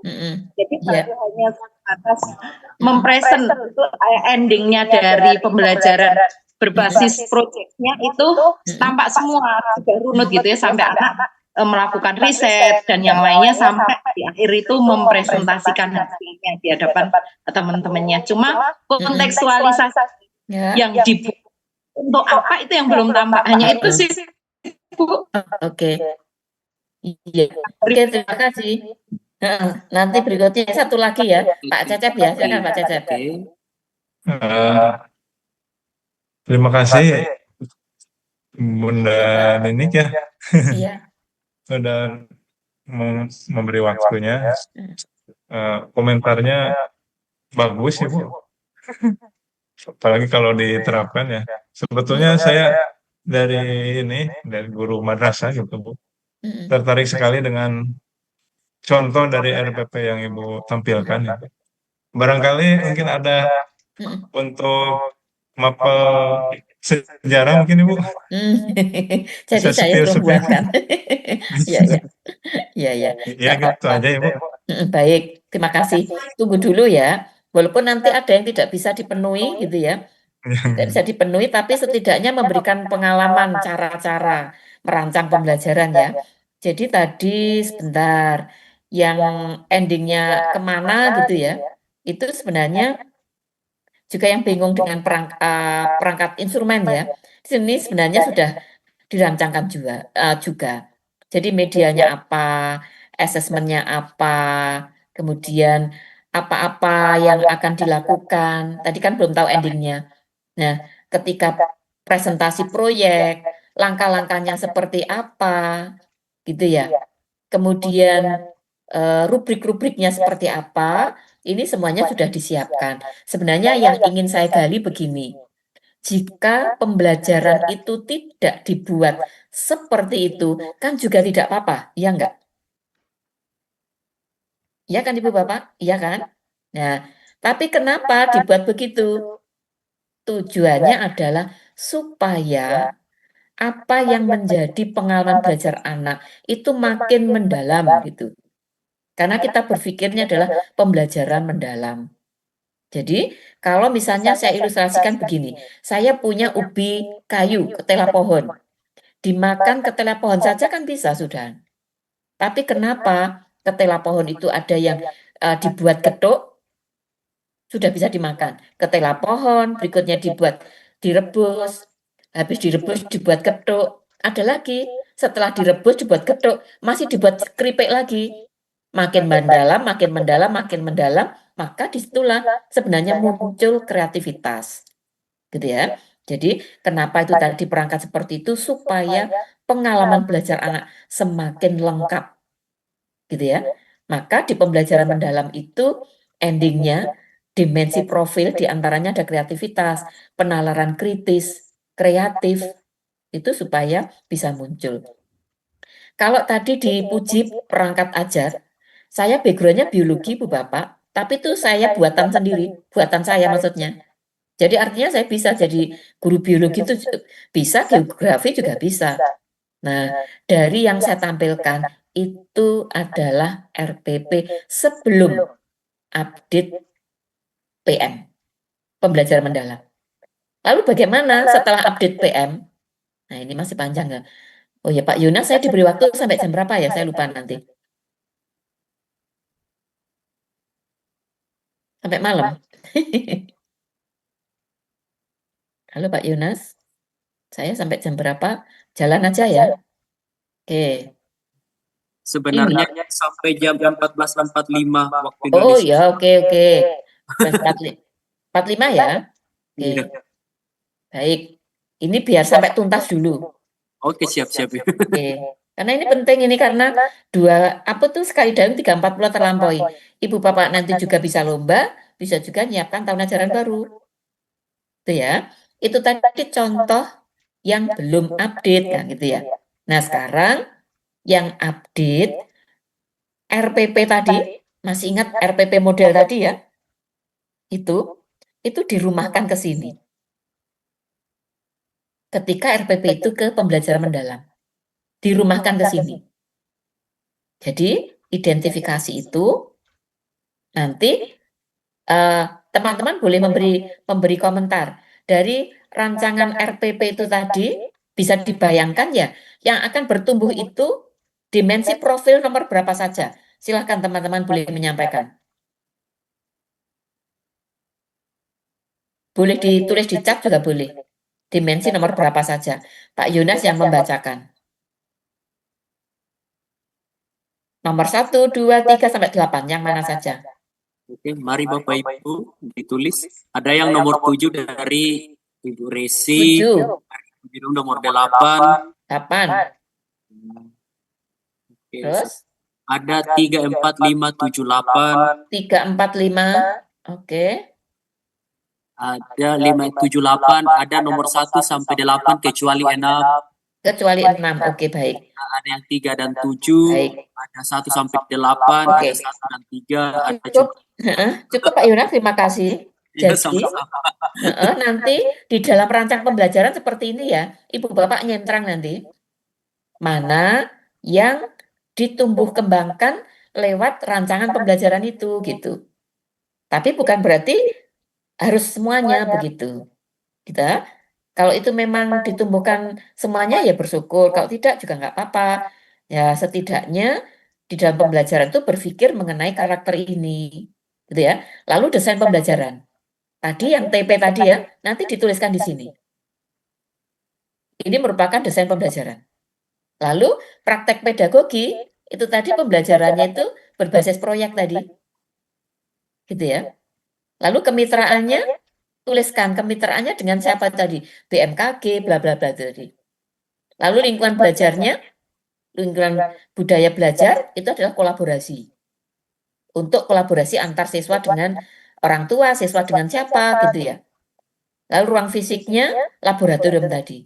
Ruang virtual itu jika ada, kalau enggak, misalnya mau mengumpulkan bukti proyeknya itu ada di Google Form, Google Drive misalnya, maka ceritakan di sini.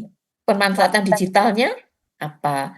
Tadi banyak tadi pemanfaatan digitalnya, pakai alat-alat yang apa itu bisa pinjam ke BMKG atau laboratorium virtual juga bisa dipakai. Nah, nanti langkah-langkahnya ini ya. Misalnya pada saat tadi mendiskusikan, nonton video, dan lain-lain, ini bisa saja dalam rangka memberikan pemahaman kepada murid-murid. Bisa saja seminggu itu hanya membekali anak supaya sampai dia paham. Gitu ya. Baru misalnya minggu berikutnya, hasil pemahamannya dia baru dia terapkan. Jadi artinya dalam setiap pertemuan bukan bermaksud memahami, langsung mengaplikasi, langsung merefleksi, belum tentu juga. Gitu ya. Intinya begitu. Singkat cerita seperti itu ya. Nah ini saya agak lari dikit, saya tutup. Sekarang saya berikan contoh real. Contoh real yang apa tadi, geografi toh? Geografi, tetapi RPP-nya sudah diupdate ke pembelajaran mendalam dan sudah dikaitkan dengan kearifan lokal.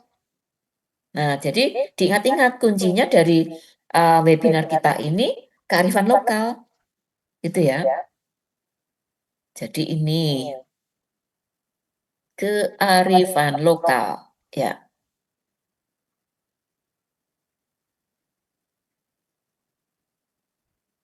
Nah, jadi kalau kearifan lokal itu Ibu Bapak mau tidak mau pasti harus kolaborasi. Maka di kemitraan tadi ditulis. Jadi ini rencana RPP ini, gitu ya, geografi dengan integrasi kearifan lokal. Nah, ini ya. Tapi yang saya buat begini tuh dalam rangka menjelaskan ke Ibu Bapak ya. Ini dalam rangka menjelaskan bahwa di dalam pembelajaran itu saya menekankan ini di dalam pembelajaran itu. Maka tadi seperti teman-teman sudah betul bahwa keimanan ketakwaan itu juga muncul dari rancangan seperti tadi. Kewargaan juga demikian. Gitu ya. Jadi ini dalam rangka memberikan penjelasan. Kok di RPP-nya Ibu Bapak itu cukup menuliskan keimanan, kewargaan, terus nanti dicentrang mana dicentrang, misalnya centrangnya hijau begini gitu ya. penalaran kritis. Nanti kegiatannya ada menganalisis fenomena cuaca dan iklim menggunakan data atmosfer. Terus membandingkan kearifan lokal seperti Pranata Mangsa misalnya untuk menarik kesimpulan. Nanti tergantung integrasi muatan kearifan lokalnya yang relevan itu apa. Itu ya. Lalu terkait dengan desain pembelajaran. Tujuan pembelajaran yang tadi sudah ditulis sana tadi, karena terintegrasi dengan kearifan lokal, ini ada penambahan seperti ini. Menjelaskan komponen atmosfer dan peranannya dalam kehidupan sehari-hari dengan mengaitkan pada kearifan lokal, seperti Pranata Mangsa. Ini tadi yang saya ceritakan, di sini itu hanya catatan saya untuk menjelaskan Ibu Bapak. Kenapa? Karena di TP itu berbunyi seperti ini. Itu ya. Lalu menganalisis fenomena cuaca dan iklim berdasarkan data atmosfer serta kearifan lokal seperti pengamatan perilaku burung atau pola angin oleh masyarakat pesisir. Misalnya begitu. Lalu mengembangkan solusi berbasis STEM yang mengintegrasikan kearifan lokal seperti rumah panggung. Nah, karena ini banyak, Ibu Bapak, ini bisa sekian bulan juga enggak apa-apa. Begitu. Atau Ibu Bapak pecah satu saja TP-nya. Yang lain itu dibuat RPP yang lain. RPP berikutnya itu juga enggak apa-apa. Itu ya. Terus praktek pedagoginya. Ini inquiry dengan pendekatan STEM, mengintegrasikan kearifan lokal. Itu ya. Karena ini memang sengaja diintegrasikan. Nah, ini Pranata Mangsanya, kalender agraris Jawa, misalnya. Kemudian pengetahuan nelayan, pengamatan tanda-tanda alam, arsitektur, tradisional penggunaan rumah panggung. Itu ya. Nah, kok sudah pembelajaran semacam ini, Bu Bapak, pasti ini terintegrasi antar mapel. Gitu ya. Maka pembelajaran yang diharapkan di pembelajaran mendalam itu basisnya kolaborasi gitu. Ya, diharapkan seperti itu. Lalu kemitraan itu tadi, kemitraan, kolaborasi teknologi informasi, bisa saja kolaborasinya dengan guru seni, gitu ya. Kolaborasi dengan tokoh masyarakat, bisa petani, nelayan, tetua adat, gitu. Kearifan lokalnya. Lalu lingkungan belajarnya itu suasana terkait dengan menghargai kearifan lokal. Lalu fisiknya unsur lokal, kalau tadi misalnya di nelayan, berarti di nelayan. Virtualnya itu kalau diunggah di Google Classroom, kemudian hasil-hasilnya itu diunggah di YouTube-nya atau di IG-nya, itu bisa. Lalu pemanfaatan ini walaupun opsional, tapi di contoh tadi yang saya contohkan, itu memang melibatkan ada pemanfaatan digital. Itu ya, bisa saja menggunakan laboratorium virtual, pakai pet misalnya, pet Colorado misalnya, itu bisa. Itu ya. Lalu ini cara saya menjelaskan ke Ibu Bapak ya ini ya, bahwa kegiatan ini dalam rangka memberikan pemahaman kepada anak-anak, lalu di bagian itu prinsip berkesadaran itu muncul. Nah, misalnya ini gurunya menampilkan video singkat gitu ya, tentang perubahan cuaca ekstrim dari NASA gitu ya, visualisasinya, lalu berikutnya diikuti dengan cerita lokal. Penjelasan bagaimana petani Jawa menggunakan pengamatan bintang, ya. Terus pengetahuan nelayan, cerita nelayan Bali misalnya, mengamati arah angin, gitu ya. Lalu diskusi berikutnya, menjawab pertanyaan pemantik. Apa yang menyebabkan perubahan cuaca ekstrim? Bagaimana atmosfer itu mempengaruhi kehidupan manusia dan apa peran tradisi lokal seperti pengamatan nelayan? Berarti mengaitkan kearifan lokal dengan pembelajaran. Nah, ini nanti akan semakin menarik. Pasti anak-anak akan senang nanti. Dia tahu kehidupan nyata. Jadi sekali lagi apresiasi untuk Eser ya yang hari ini membuat topik seperti ini menurut saya sangat relevan dengan kebutuhan saat ini. Lalu ketika sekian pertemuan misalnya, tahap berikutnya dia mengaplikasi dengan cara-cara apa yang ada di dalam kehidupan itu diangkat menjadi proyek gitu. Jadi sehingga ini menjadi bermakna. Cara-cara ini bisa menggembirakan anak-anak. Misalnya ini, siswa melakukan eksperimen sederhana. Pasti anak-anak itu akan memiliki pengalaman yang konkret jadi bermakna dengan cara-cara yang dia sukai gitu ya. Nah, ini tetap kaitannya dengan mengintegrasikan kearifan lokal. Itu ya. Nah, ini memang cukup panjang Ibu Bapak.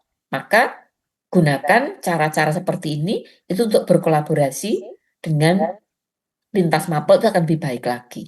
Di asesmennya seperti apa, gitu ya? Apa-apa yang dibutuhkan. Asesmennya ada 3, awal, proses, akhir. Nah, jadi dengan Ibu Bapak mengikuti webinar hari ini, sekaligus update terkait dengan info-info pembelajaran mendalam. Juga sekaligus dengan praktek dan sekaligus ikutkan lomba. Gitu ya. Oke? Itu ya sementara ya. Saya kembalikan ke Pak Yunas. Terima kasih. Oke, siap Ibu. Terima kasih untuk materinya yang luar biasa hari ini. Ibu, mungkin kita lanjut ke yang mungkin ada yang mau bertanya ya tentang materi yang Ibu sudah sampaikan hari ini. Ya, kita persilakan mungkin ada Bapak Ibu, ada yang sudah di kolom chat yang sudah mengirimkan pesan yang terkait dengan materi yang sudah disampaikan. Boleh ya Ibu ya, saya bacakan pertanyaannya. Ya, silakan. Oke. Ada yang sekarang masuk, ada kemitraan dan kolaborasi dengan pihak lain itu yang seringkali menjadi kendala, Bu. Tidak semua pihak dapat menerima begitu saja. Bagaimana cara efektif untuk melakukan kolaborasi tadi? Oke. Baik. Jadi kolaborasi itu karena sudah ada pemikiran seperti itu memang belum semuanya terbiasa ya. Maka di kebijakan kementerian pun itu menjadi opsi. Tetapi kok itu dilakukan itu memang sangat bagus. Maka caranya gimana? Kolaborasi itu dengan lingkup kecil dulu gitu ya. Dengan kecil dulu itu setidaknya antara murid dengan murid udah pasti bisa. Lalu murid dengan guru mapel lain itu pasti bisa. Gurunya sendiri dengan guru yang lain itu pasti bisa. Lalu pembelajaran melibatkan orang tua itu pasti bisa. Nah, baru nanti meluas sampai terbiasa gitu. Skop yang kecil dulu, yang paling bisa dulu aja dilakukan. Jangan yang langsung besar dulu. Ya, gitu Pak Yunas. Oke, terima kasih mungkin dari Ibu Asela. Mungkin Bapak Ibu lebih bagus kalau Ibu mungkin Bapak Ibu langsung tanya langsung ya. Kalau misalnya kita diketik di kolom nanti kita akan cari agak lebih lama.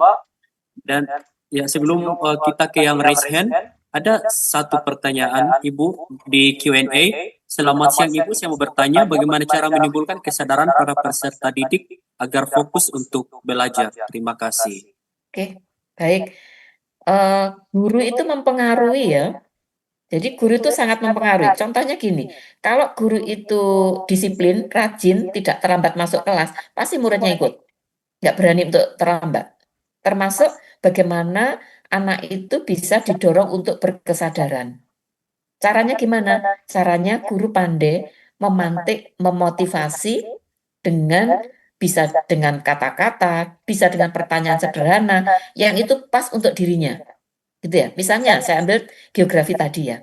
Geografi, anak-anak bisa diajak. Anak-anak coba, sekarang kita lihat ya. Pada saat pesawat gitu ya. Pesawat itu sedang akan landing, itu kita lihat bahwa di sana ada awan gitu ya. Awan itu bisa berada di posisi bawahnya pesawat. Nah, ketika pesawat akan landing, coba apakah bisa pesawat itu melihat landasannya? Oh, tidak bisa gitu. Nah, kalau tidak bisa melihat landasan, berarti itu disebut dengan jarak pandang. Nah, maka jarak pandang itu juga ada aturan-aturannya, termasuk ketika anak-anak memiliki budaya untuk duduk di belakang. Lihat mata.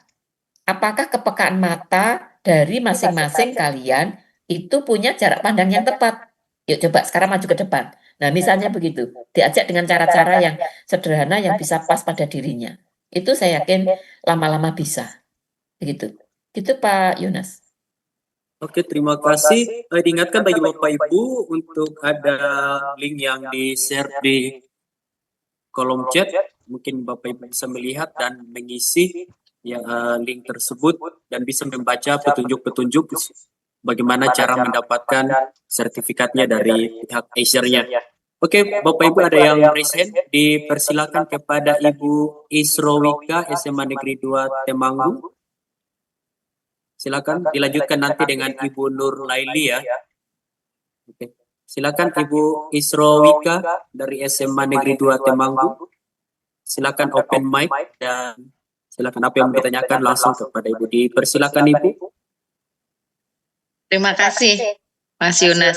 Bu Nini izin bertanya Bu, tadi Ibu menyampaikan project based learning itu kan memang waktunya lebih panjang gitu ya Bu dibandingkan model yang lain. Nah, di pembelajaran mendalam ini Bu, berarti kan kita masih tetap prioritas pada materi-materi esensial gitu ya Bu, yang bisa kita ajarkan ke siswa gitu. Jadi tidak materi yang sahuha gitu ya Bu. Jadi hanya pilih yang materi-materi esensial saja yang bisa kita belajarkan dengan pendekatan pembelajaran mendalam gitu Bu. Ya, ya Bu Is, betul. Jadi yang diambil di pembelajaran mendalam nanti termasuk perbaikan CP-nya ya. Di CP itu yang diambil adalah yang esensial, gitu ya. Karena kalau tidak esensial itu tidak ya. Artinya gini, materinya itu kalau banyak itu tidak bisa mendalam, gitu. Maka harus diambil materi esensial. Ketika nanti ada perbaikan di CP, itu alasannya itu tadi diambil yang esensial supaya bisa punya waktu lebih banyak sehingga pembelajaran bisa mendalam. Entah konsepnya, entah prosesnya itu bisa mendalam. Begitu Bu Is. Baik, terima kasih Bu. Iya, sama-sama. Monggo Bu Nur. Oke, lanjut ke Ibu Nur Laili. Bu Nur Laili. Ini ya dari Malang ini. Terima kasih. Iya. Selamat siang Bu Nini. Siang Bu, apa kabar? Alhamdulillah sehat Bu, lama tidak bertemu. Iya. Mohon izin bertanya Bu. Yang pertama, saya ingin menanyakan terkait dengan istilah dari perencanaan ini. Apakah kalau yang dulu-dulu kan istilahnya modul ajar nih Bu. Apakah sekarang istilah perencanaan itu kembali ke RPP? Itu yang pertama. Kemudian tadi saya melihat dimensi profil lulusan yang ada di RPP Penjenengan yang terbaru itu ada semacam penjelasan Tuhan Yang Maha Esa apa. Nah, apakah boleh dikembangkan di bagian dimensi profil lulusan itu ada semacam menjelaskan indikatornya apa yang ingin dicapai dan dijelaskan lebih detail kegiatan siswa di pembelajaran itu apa, seperti itu. Jadi agak panjang karena kalau kemarin saya melihat di contoh-contoh yang di PMM terkait dengan RPP yang pembelajaran mendalam, kesemuanya itu hanya mencantumkan dimensi profil lulusan yang akan dicapai itu apa saja. Jadi tidak sedetail yang Bu Nini tadi. Nah, apabila ingin didetailkan lagi, apakah bisa? Itu yang kedua. Dan yang terakhir, ini adalah pertanyaan juga dari teman-teman di SMA BSS terkait dengan memahami, mengaplikasi dan merefleksi ini apakah harus ada di dalam satu pertemuan. Karena mengingat ada beberapa mata pelajaran yang untuk mencapai ke memahami saja itu hanya butuh hanya bisa dijangkau dari dalam satu pertemuan. Kemudian mengaplikasinya dan merefleksinya baru di pertemuan selanjutnya. Ya. Oke, baik. Langsung saja, takut kalau lupa. Yang ketiga jawabnya tidak, Bu ya, tidak harus. Tadi udah saya jelaskan. Jadi memahami bisa saja seminggu itu, memahami itu bisa saja, atau mungkin 2 minggu bisa saja karena diskusi itu juga bisa membahami. Kemudian nonton video juga bisa. Kemudian telaah artikel, kemudian datang ke tempat misalnya wawancara, observasi juga. Jadi tidak harus dalam setiap pertemuan itu ketiganya ada itu. Lalu yang pertanyaan pertama tadi juga sudah saya sampaikan, itu hanya cara saya menjelaskan. Tapi untuk teman-teman hanya ditulis 8 dimensi tadi. Iman tahu kepada Tuhan Maha Esa, yang kedua kewargaan sampai kepada komunikasi. Penjelasannya tidak usah. Saya hanya memberikan itu untuk menjelaskan bahwa itu memang dilakukan di dalam pembelajaran. Gitu ya. Itu pertanyaan 1 dan 3. Kemudian pertanyaan 2 yang dirincikan, silahkan Bu, tidak apa-apa. Ya. Oke ya, sudah ya. Oke Pak Yunas, ini sudah semua sudah terjawab. Ya, terima kasih. Apakah mungkin masih ada yang bertanya? Satu penanya lagi sebelum kita tutup, karena waktunya kita juga sebenarnya sudah lewat dari waktu yang ditentukan. Apakah masih ada Bapak Ibu? Jika tidak ada, kita akan tutup kegiatan kita hari ini. Apa? Masih ada? Tidak ada lagi Bapak Ibu yang mau bertanya atau menyampaikan sesuatu? Jika tidak ada, sepertinya Ibu tidak ada lagi yang mau bertanya. Kita akan tutup sebelum kita akan mengakhiri seluruh kegiatan kita hari ini. Mungkin kita mendengarkan sedikit closing statement dari Ibu yang untuk kegiatan hari ini ya, untuk menutup kita kepada Ibu Nini, persilakan. Ya, baik, terima kasih. Jadi kegiatan yang difasilitasi oleh ESER ini sarana untuk membekali, meningkatkan kompetensi, sekaligus memberikan penghargaan kepada Bapak Ibu guru ya, dan juga kepala sekolah juga. Maka manfaatkan sebaik mungkin sambil menyelam minum air gitu ya, sambil belajar, kalau belajar itu kan dapat poin ya, kalau lomba itu kan dapat koin ya, dapat koin, sekaligus persiapan mengajar di tahun ajaran baru. Maka ikuti kegiatan ini sampai selesai, sampai akhir tahun kalau tidak salah. Ya, selamat berkarya. Terima kasih. Terima kasih Mas Jonas. Oke, baik, terima kasih Bu. Terima kasih banyak kami ucapkan kepada Ibu Dr. Nini Kristiani atas pengetahuan dan pengalaman yang sangat menginspirasi, terkhusus bagi Bapak Ibu guru yang terus belajar dan mengajar juga. Semoga apa yang Ibu sampaikan bisa menambah semangat kami semua yang ada atau yang mendidik, dan kami tetap semangat juga untuk terus belajar dan mengajar. Ya, jadi Bapak Ibu, kita akan tutup seluruh rangkaian kegiatan kita hari ini. Ya, inilah bagian dari ASER atau Komitmen ASER Indonesia dalam mendukung transformasi pendidikan. Kami mengajak Bapak Ibu guru untuk bergabung dalam rangkaian kegiatan ASER Smart School Academy. Ya, ada link yang sudah dibagikan. Jika Bapak Ibu ingin bergabung, silakan mendaftar, dan di situ akan ada sertifikat yang bisa Bapak Ibu dapatkan dengan mengikuti syarat yang telah ditentukan oleh ASER. Ya, jadi Bapak Ibu, itu untuk kegiatan kita hari ini. Sekali lagi, Bapak Ibu jika ingin mendapatkan sertifikat, silakan mendaftar di link yang sudah disiapkan. Terima kasih kami ucapkan kepada Ibu Nini untuk materinya hari ini, sangat bermanfaat. Semoga ya, sekali lagi Bapak Ibu yang sudah bergabung mendapatkan ilmu untuk bekal dalam mendidik, dan Bapak Ibu tidak bosan-bosan untuk mengikuti terus kegiatan yang sudah disiapkan oleh ASER. Itu dari kami, terima kasih. Sampai jumpa di kelas-kelas berikutnya. Mari kita terus belajar, berbagi, dan membangun masa depan pendidikan Indonesia bersama. Terima kasih semuanya Bapak Ibu, terima kasih Bu Nini, dan selamat sore.